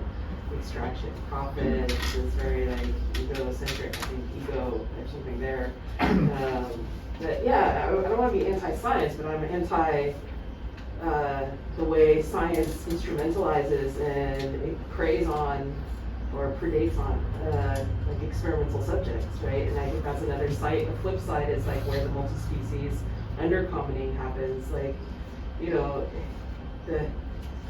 if you take seriously like Native Hawaiian lore, like the Kumulipo, right? It's like the origin myth in Kanaka Maoli communities, and the coral polyp is an ancestor, right? And if you think about the ancestor being microfragmented into like and becoming an experimental subject, it's just a really different way of doing science than if you imagine what that ancestor might want for a future, or or even a death. I don't know. I just think that it's about methodology that is extractive, rather than like, well, I guess what we're naming is a kind of Western science that comes out of capitalism. And like it's taboo in Western science to like anthropomorphize in some way natural For sure. things, but a lot of culture, like there's a lot of like that say like there's nothing wrong with it. You know, there's a lot of like coral is a species, is a being just like I'm a being, and that I should appreciate it, and I can call it like her or he, and I can see it as another thing that relates to me in this emotional way. And whereas like I feel almost like if I were to ever say that to a scientist, give a personality to it, I would be criticized for it, you know. And, it's Sure. unscientific. Go back to your crystals. Yeah, exactly. I've had that happen to me actually, talking to some coral scientists, and I mean, but I think that's the queerness of it, right? Like the story about the slime molds being taken up by the computer scientists and the subway system engineers as like an instrumental subject is like, oh, they can. This primitive subject is actually quite smart. It's like the big deal, and they're like, oh, we can figure out how to optimize our subway systems. Feels so wrong to what, like, an anathema to what Octavia Butler's relationship was to slime mold, which was to be inspired and to be in awe of its queerness in particular, right? I think like there was a way that what she found most inspiring is exactly what was excised from its instrumentalization in technoscience. That reminds me of the Blood Child, the short story. And when I taught it, I was able to find an interview that she had given on it, and she contrasts it with this kind of Kantian Star Trek notion of space exploration, where the human's job is to give law to the lawless. And in this story, if people aren't familiar, human beings shipwrecked on this land where these basically large botflies, the kind of flies that lay eggs in you and they hatch. So Butler was afraid of the botfly. It was part of nature that repulsed her. And so she wrote this story about it and the agency of this thing that terrified her, eclipsing human agency. And she wrote about it, and it's right there, right? She explains her thought process, and I thought that was really a beautiful moment. Because it's not like utopian in this positive sense. It's like human beings, humans are facing, they're in extinction, although I hate that Anthropocene logic of, oh, we're all together facing extinction. Because we're not all together facing, fucking Elon Musk is building probably bunkers and water supplies, who the fuck knows, right? So it's not going to affect all of us, right? That's a myth. It's, not in the same way at least, right? But there's something particular in the Butler example that I think is useful or helpful.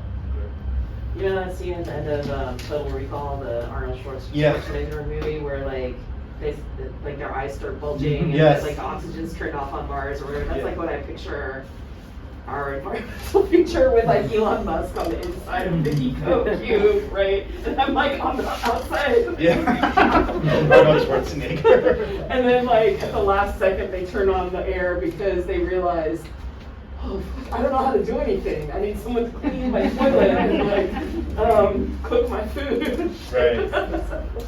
So it might be more of the same, right? Or it might be like the Black Death, where people say, oh, it was good because half of the peasants died and we could have capitalism. Like this is the logic where if it gets extended, you see exactly what's going on. No, I mean, this is why science fiction can be somewhat helpful. Like, it's dystopian and utopian forms. It's like, okay, what's the thought experiment that gets us past that moment? So they're going to turn on the air for us, but how much, what is the optimization of subhuman life quality that will sustain them and their needs, the needs of like the 1% or 0.1% at that point? Like, how much speciation do they need? How much planetary wellness do they need in order to survive and still extract? Because I mean, at this point, I think about, is it Jonathan Stern's work? A short book called 24/7. I mean, you don't need to read it. Jonathan Crary? Jonathan Crary, that's it, thank you. I mean, the thesis is in the title, right? Like, capitalism doesn't have anywhere else to go in terms of like human resources except time. So first thing in the morning, 24/7, you're working, right? But then like, once the natural resources are expended, how much do you need to like bare minimum to maximize profits? It's just like that way of going forward is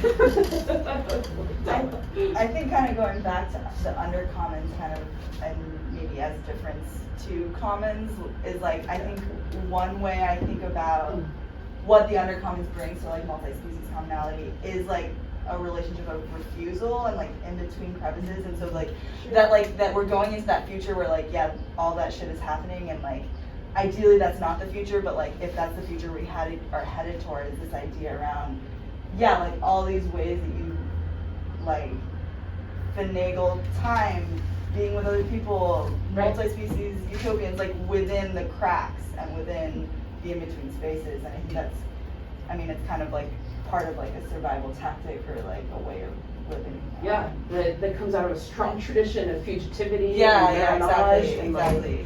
Like, that's it. But I wonder, oh, were you good then?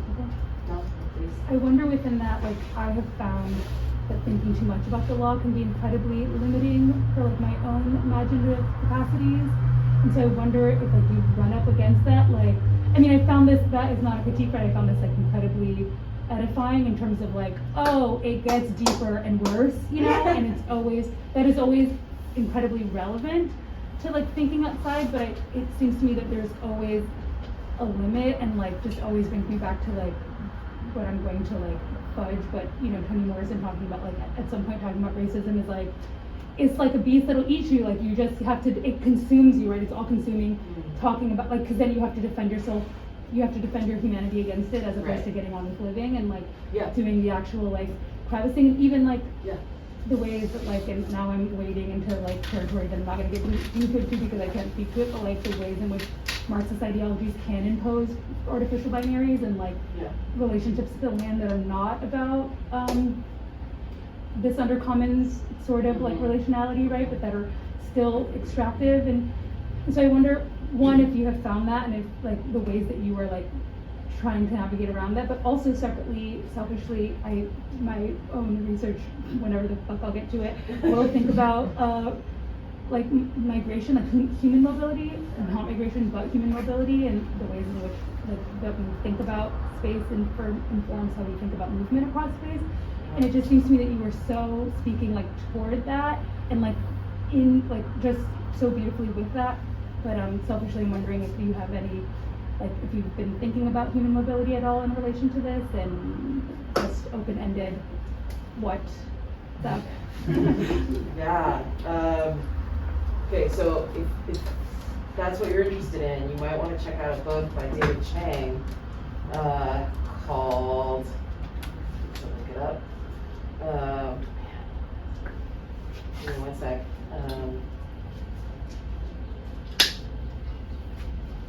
Of course I misspelled it. Okay. Oh, come on, give me the book title. Just give it to me. Of course, it's all like David Chang, the food guy. How do I? Okay, I'll find it for you. But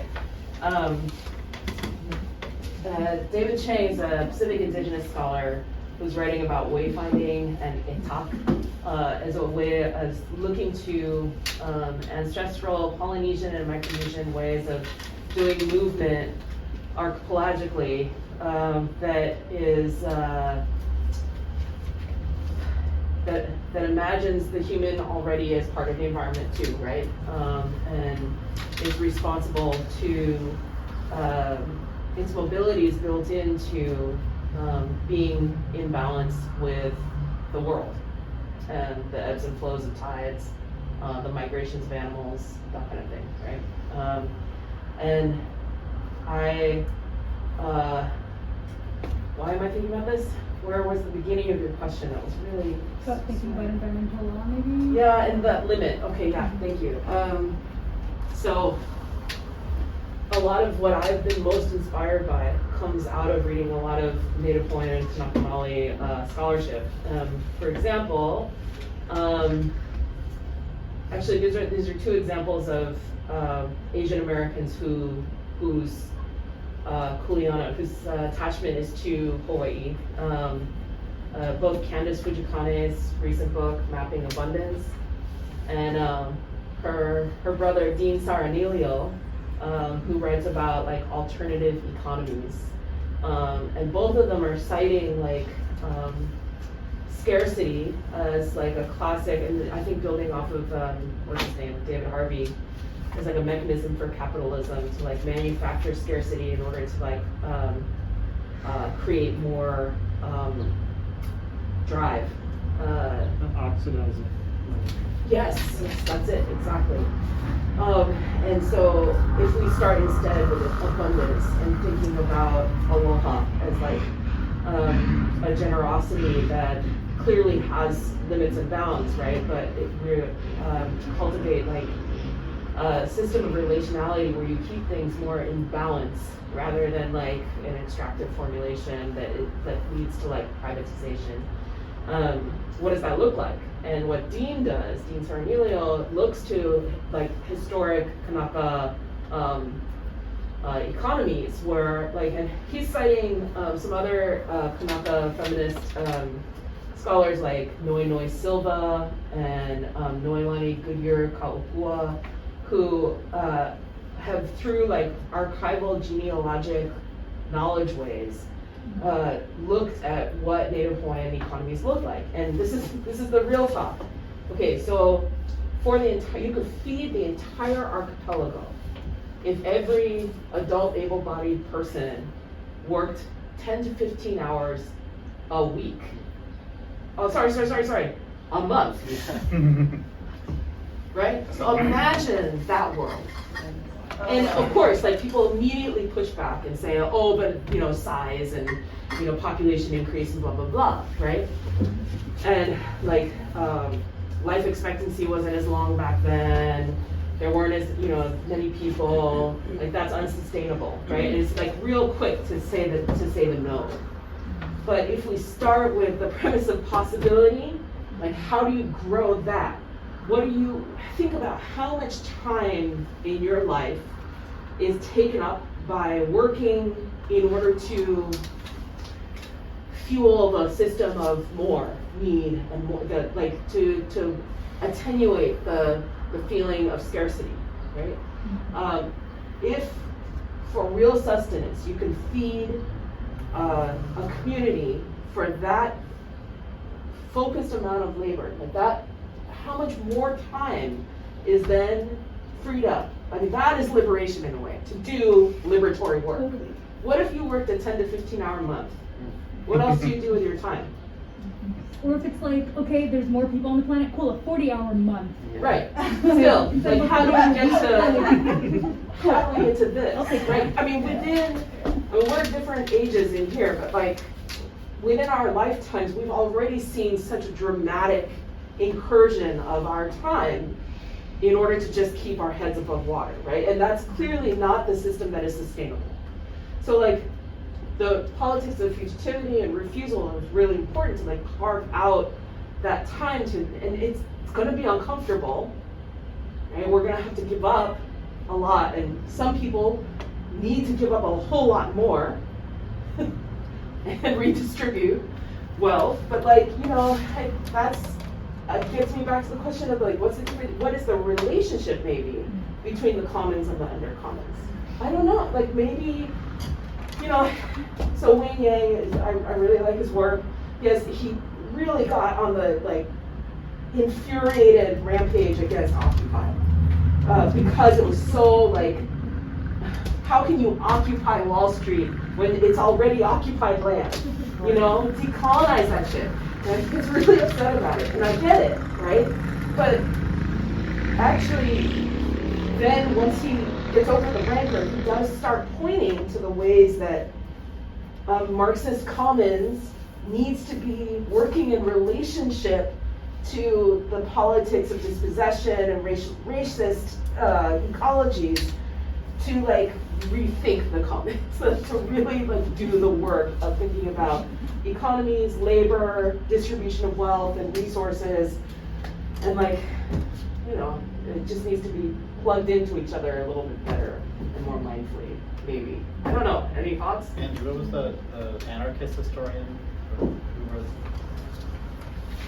not Protean, but the one who was an actual paleo anthropologist. Huh. James Scott? James Scott. James Scott. Yeah. Okay, yeah. Yeah, because that book, I don't know whether it's politics, but that book, I mean, basically contended that the transition from a kind of nomadic lifestyle to cities was terrible for human health, right? So for the first few centuries of that, our digestive system broke down because wheat is hard to process. People worked a lot more, and so you needed new technologies to get people to farm for you, because it was not pleasurable. Actually, it was not a good people. Yeah, but people noticed. I guess what he tries to do is to go through a historical record and argue that people did notice exactly what you're describing. That if you're living a nomadic lifestyle, you are working a few hours a week to gather, and people work together. And then when farming and private property come into existence, then a certain class or group gets exploited, and that this required warfare, walls, elevated towns, right? Means of control. I want to jump in on and back and like add to that, because he makes it even, I think, a more provocative statement or argument. So for those of you who aren't familiar, James Scott is a anthropologist at Yale who's self-identifies as an anarchist. Wrote a number of very critically acclaimed books. The one that we read is called Against the Grain, which is about the formation of the first city-state, or not city-states, but the formation of agricultural settlements in the Fertile Crescent. And the provocative claim, one of the provocative arguments that he makes is that the transition from semi-nomadic societies to settled agricultural societies that's where you see the first concrete relationship between human organizational structures and like very sort of top-down imposed hierarchies. And the first one that is imposed is the hierarchy between genders. So you really begin to see with the formation of a domestic sphere is the first instance in which the sort of exploitation of women is systematized.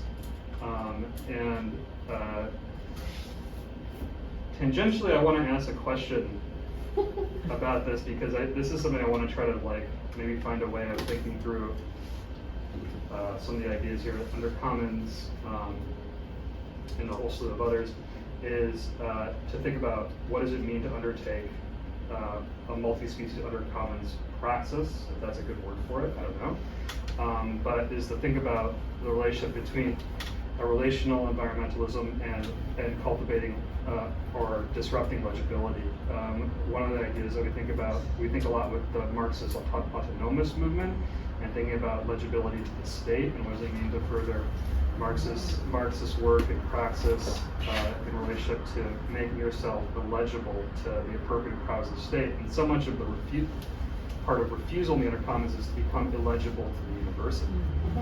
You know, and to foster places of pedagogy that are not appropriated by the techniques of the university to extract whatever it extracts from education. That was a very broad sort of, maybe that's one of those things you said. That was more of a comment than a question. Make of it what you will, everyone. I love it. I think that's exactly why. Okay, so a lot of times when I present this work, people are like, wait, so how are you a gender studies professor? That's why. Because I think the inquiry of like disrupting legibility and binary, gender identification and all that stuff, it's like, and gender studies interest in eugenics and reproductive labor and all the things, right? Like it leads us to this question of like, exploitation relies on hierarchy, relies on differentiation, and so, yeah, I think a lot of the undercommons that needs to happen is about the disruption of legibility, not only to the state, but to the banks, I think. What does it mean to be unbanked and unhoused? And, it's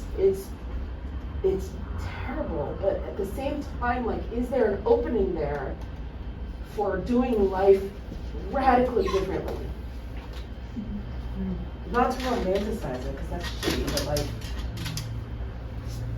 really, when all these systems of security have been levied against you for generations. When do you give it up? When do you say enough and I'm gonna do something a little bit different? And this is where the radical left and the radical right are a little too close for comfort. The off the gridders, right? The ones, like it's, I don't know. But it's a real interesting time to be alive, that's for sure. I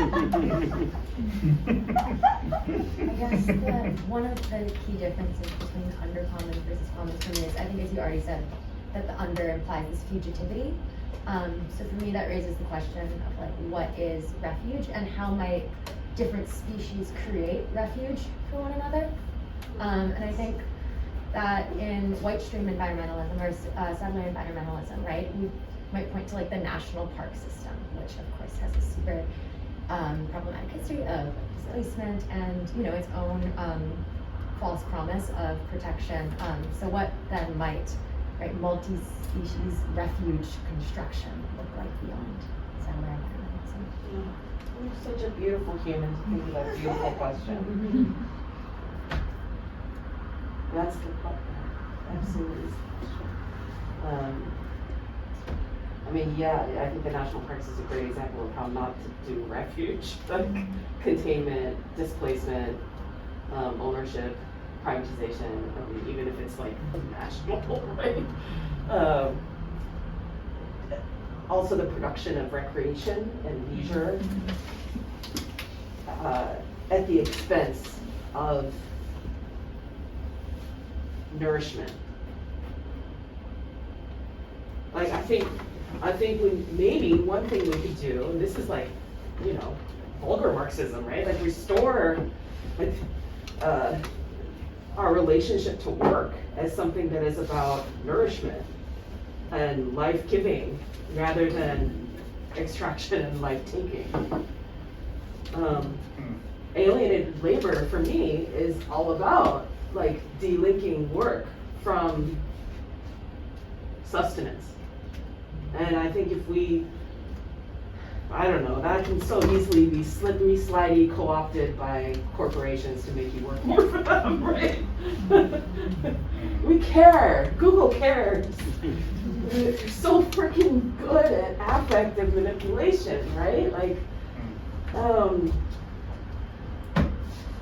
but I think that's where queer theory and politics can play a role, undercommons politics, because there's going to be a constant cycle of like cooptation and of care work, of labor practices and our relationship. I mean, I'm sure relationality, like for the moment, it's still kind of ours, but like that shit is going to get co-opted real quick. Like, what are our relations goes from Winona LaDuke to like Google, and it'll take the shape of like the Google family and beanbags. I don't know. Universal basic income, like it already is. Like there's this, right. Like we can do it. Like we're doing it. We all care about each other. Interesting. I want to know more about that, about the experiment in LA, right? Of what's the term? I just forgot it. You just said it. Universal basic income. Universal. Yeah. What is the term? Universal basic income, like the idea that we don't really the state can pay everyone. I mean, this is my butchered idea, right? Because we can't learn about the things we want to learn about because we have to take fucking class. But Yes. but at least that's my experience at school. But the idea that the state will pay everyone a universal basic income, and then robots can do your jobs, and then you can. But there's no real. It's not a relationship to work where it's nourishment. It's a relationship to justifying robotic control. Robots doing jobs because you don't have to pay robots. There's no real care for what humans are doing then, to create meaning or autonomy and self-determination for themselves, right? Because it's universal basic income is not suddenly going to come with a world in which whatever the fuck that number of income dollars is going to be really life fulfilling, right? It's they're not going to pay you enough to feel like you're a human in this city. UCLA certainly isn't paying us enough money to feel like a human in this city, and it's I don't feel comfortable saying anything else because I didn't know. But it also UCLA, Berkeley, Santa Barbara, like where in the UC system can you actually afford housing as a graduate student? I don't know. What were you? Well, I don't know if this, I tie it too much to your kind of offhand comment about like the right and the left, but with the history of UBI, like that's the history, currently being championed by right-leaning Silicon Valley people as well, and going back They to love it. an idea of Milton Friedman. So, which the idea of maybe, so what I think Aimee, your point is, or the stakes being, will it really kind of shift anything radically, or just UBI being like a solution to continue to carry on and buy things and keep consuming things that are extractive materials. So I keep coming back to like in your article and in this conversation, the kind of tension between the notion of scarcity and abundance. And like a lot of this conversation and like what is being grappled with, and kind of like almost on a narrative level, like how is that defined? Like what is abundant and what is scarce? And like an early comment about the quantitative is somehow I find helpful too, and the way you write about containment, and your comment about defending your wariness of pushing too hard on science. And for me, where I think of that is how, on one hand, quantification and whatever you want to say, like computational, global computation, like the science, Western science, on one hand can offer an image of what's happening, a given approximation of what might be happening, be it climate change or be it like inequities. But on the other hand, once it starts delineating and describing like this part can be contained and this part it's okay, we can extract this part but protect this part. Like that's when the quantitative like starts setting boundaries. To me, seems that's kind of what has kind of been eye-opening and thinking through this, like listening to people talk and reading about your talks. I was thinking about when you started asking like what is scarcity, what is abundance. So I also took law school courses, thank you pandemic, online from the Richardson School of Law at University of Hawaii at Manoa. They have a special program called the Kahuiao Center for Native Hawaiian Excellence in Law. And the whole point of it is to introduce students to an alternative legal tradition. And the opening statement of almost every class is remember what the word is in Hawaiian Olelo for law. It's kanawai. So W-A-I means water. Wai means wealth. Kanawai is the management of water / wealth, So like, but wealth is defined by water, not by private property. Right. Well, and even in the Latin etymology question to health. Yeah. Wealth and yeah. But in Greek, it's where I think it's nomizane, nomos, where it's where the sheep, where your sheep eat. Like that is your territory. So there's already a property. Yeah. Already in the. That's the Greek word for law. Nomos, right, Okay. which is custom more so. DK is different, but nomizane, I believe, if it's been a while, but is the verb to fact check it, please. But is the verb for to graze, basically. So it's like related to the word to graze. So it's like related to like kind of raising. Yeah. That's exciting. Thank you. I can fact check it too, Berlin. Okay. Oh, okay. Yeah. You're gonna get an acknowledgement someday in the future. Yeah, for sure. I will definitely check it. I have a friend who's a classics professor and can do the Greek thing. Yeah, I think the Luz talks about it. That's how I know it. Oh, okay. I think so. Do you know where? No. Okay. I think it's probably 1,000 plateaus is always a good guess, but something I read in school. Small book. Yeah. Okay, cool. Thank you. Well, I feel like I'm glad we kind of stepped on language a bit because I've been thinking this whole time about like, to go back to when you were talking about like how do we make laws for a river, Yeah. or like how do we like impose laws on like an other in general, and the idea of like we can't even make it to think of a law until we put ourselves in the shoes of the law and like how that law fits in that different other place, which is like a completely different semantic language and thought process and conceptual visual world, which we can't know if we're not in that semantic or visual field, right? And so I think it's interesting when you're asking like, you know, when people ask you something about like, how are you doing something different than the undercommons, or I forget your exact question, but this idea where you're like, kind of like murkily playing between these two fields, like the idea of broadening language and making new words beyond like an undercommons with this thing that you're developing or this theory that you cultivated. I think that's exciting. I mean, I also have my own like issues with the queering word, which I know is acceptable in academia, but I also know some people like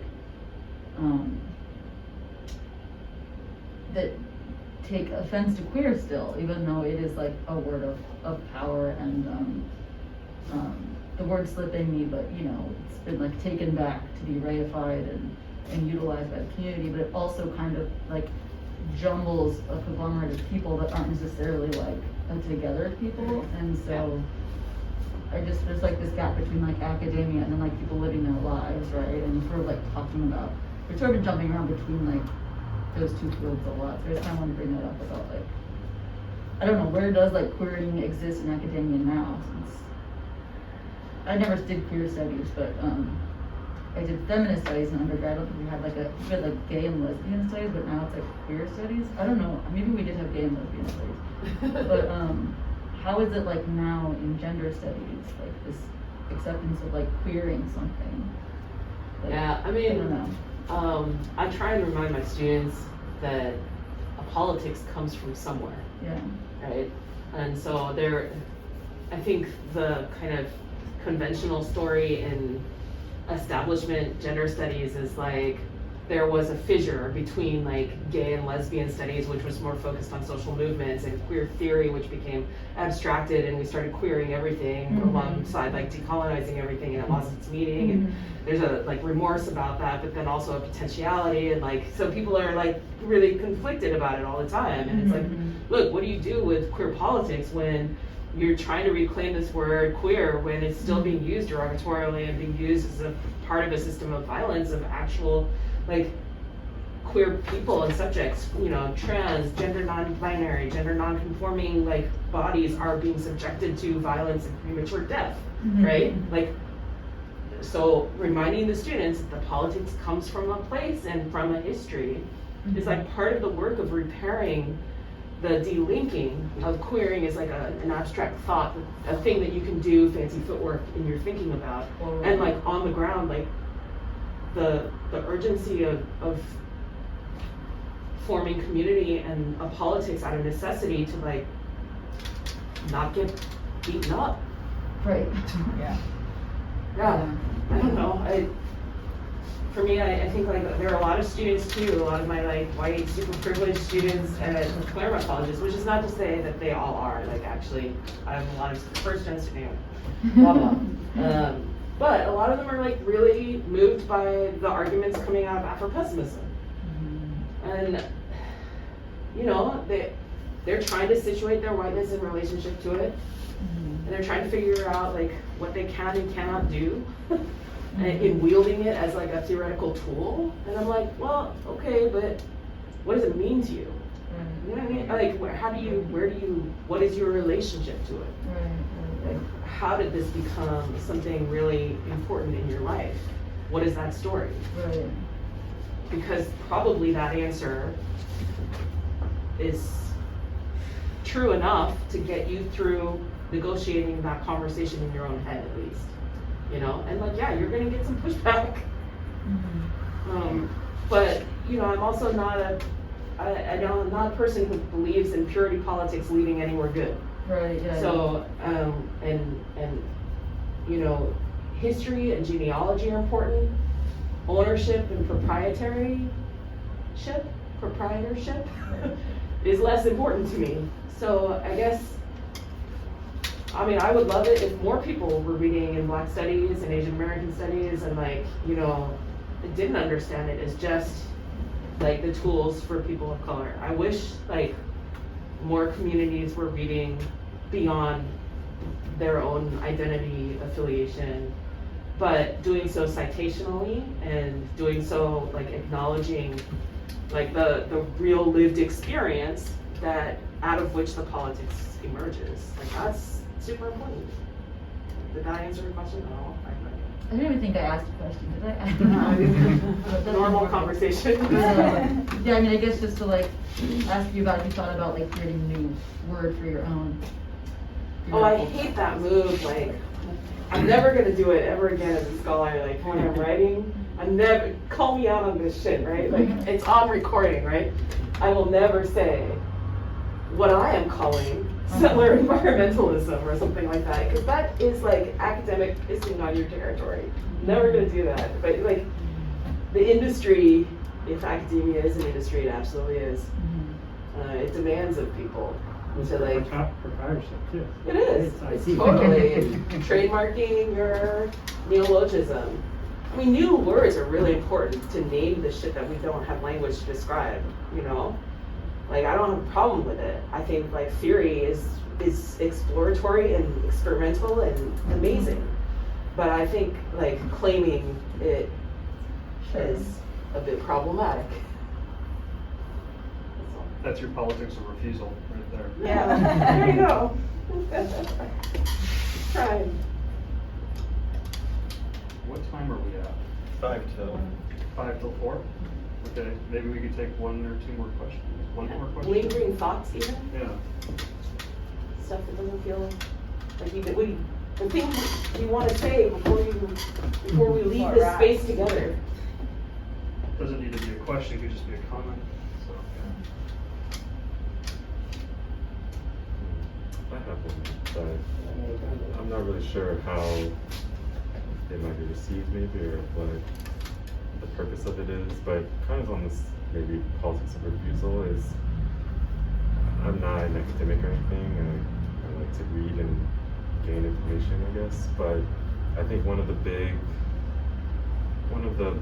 like quotes or things that was mentioned in one of the readings was this idea of like human versus non-human, and also this idea of there was one, maybe it was someone else was quoted that was saying something about like the difference between wondering with and marveling at, and that like power dynamic, I think, that comes into play there. And I wonder sometimes with academia, like what people identify as academics, like what is your relation to not knowing, and to never having a category or a label or term or a understanding of something, and what's your relation to saying, I am what I am, and that's what that is, and maybe they don't have the same language. And so I wonder maybe if you consider that or what purpose that might have, or if that's worth considering. It's always interesting to see what people do in the face of what they do not know. The immediate knee-jerk reaction can often be super defensive, and you kind of double down on what you do know. But my hope, my practice, what I try to do most of the time, is face that not knowing with humility, of course, you know, and excitement even, like not in that fetishistic way, like I need to know all the things and acquisition, or it's not an acquisition, merger and acquisitions enterprise, right? Like that's shitty academia. Let me go study these people and like tell my white friends about it or whatever, you know, like it's not that helpful. Yeah, too often that model is reproduced beyond anthropology too. I think always asking what your relationship to what you're studying is important.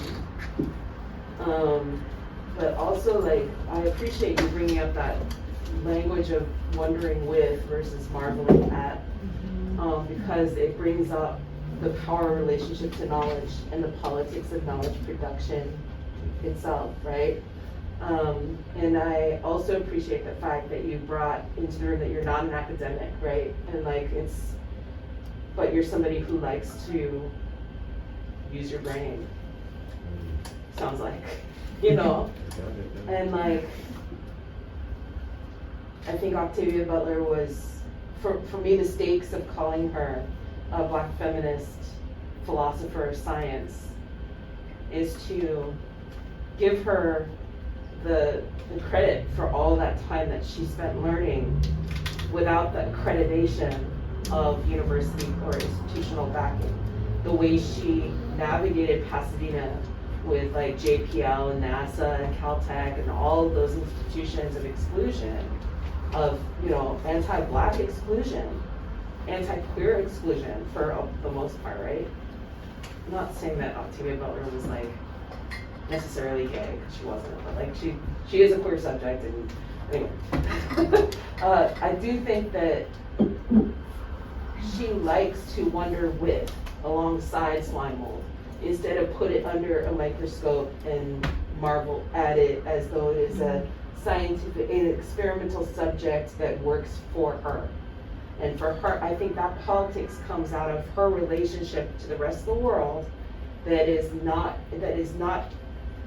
motivated by hierarchical desires to control.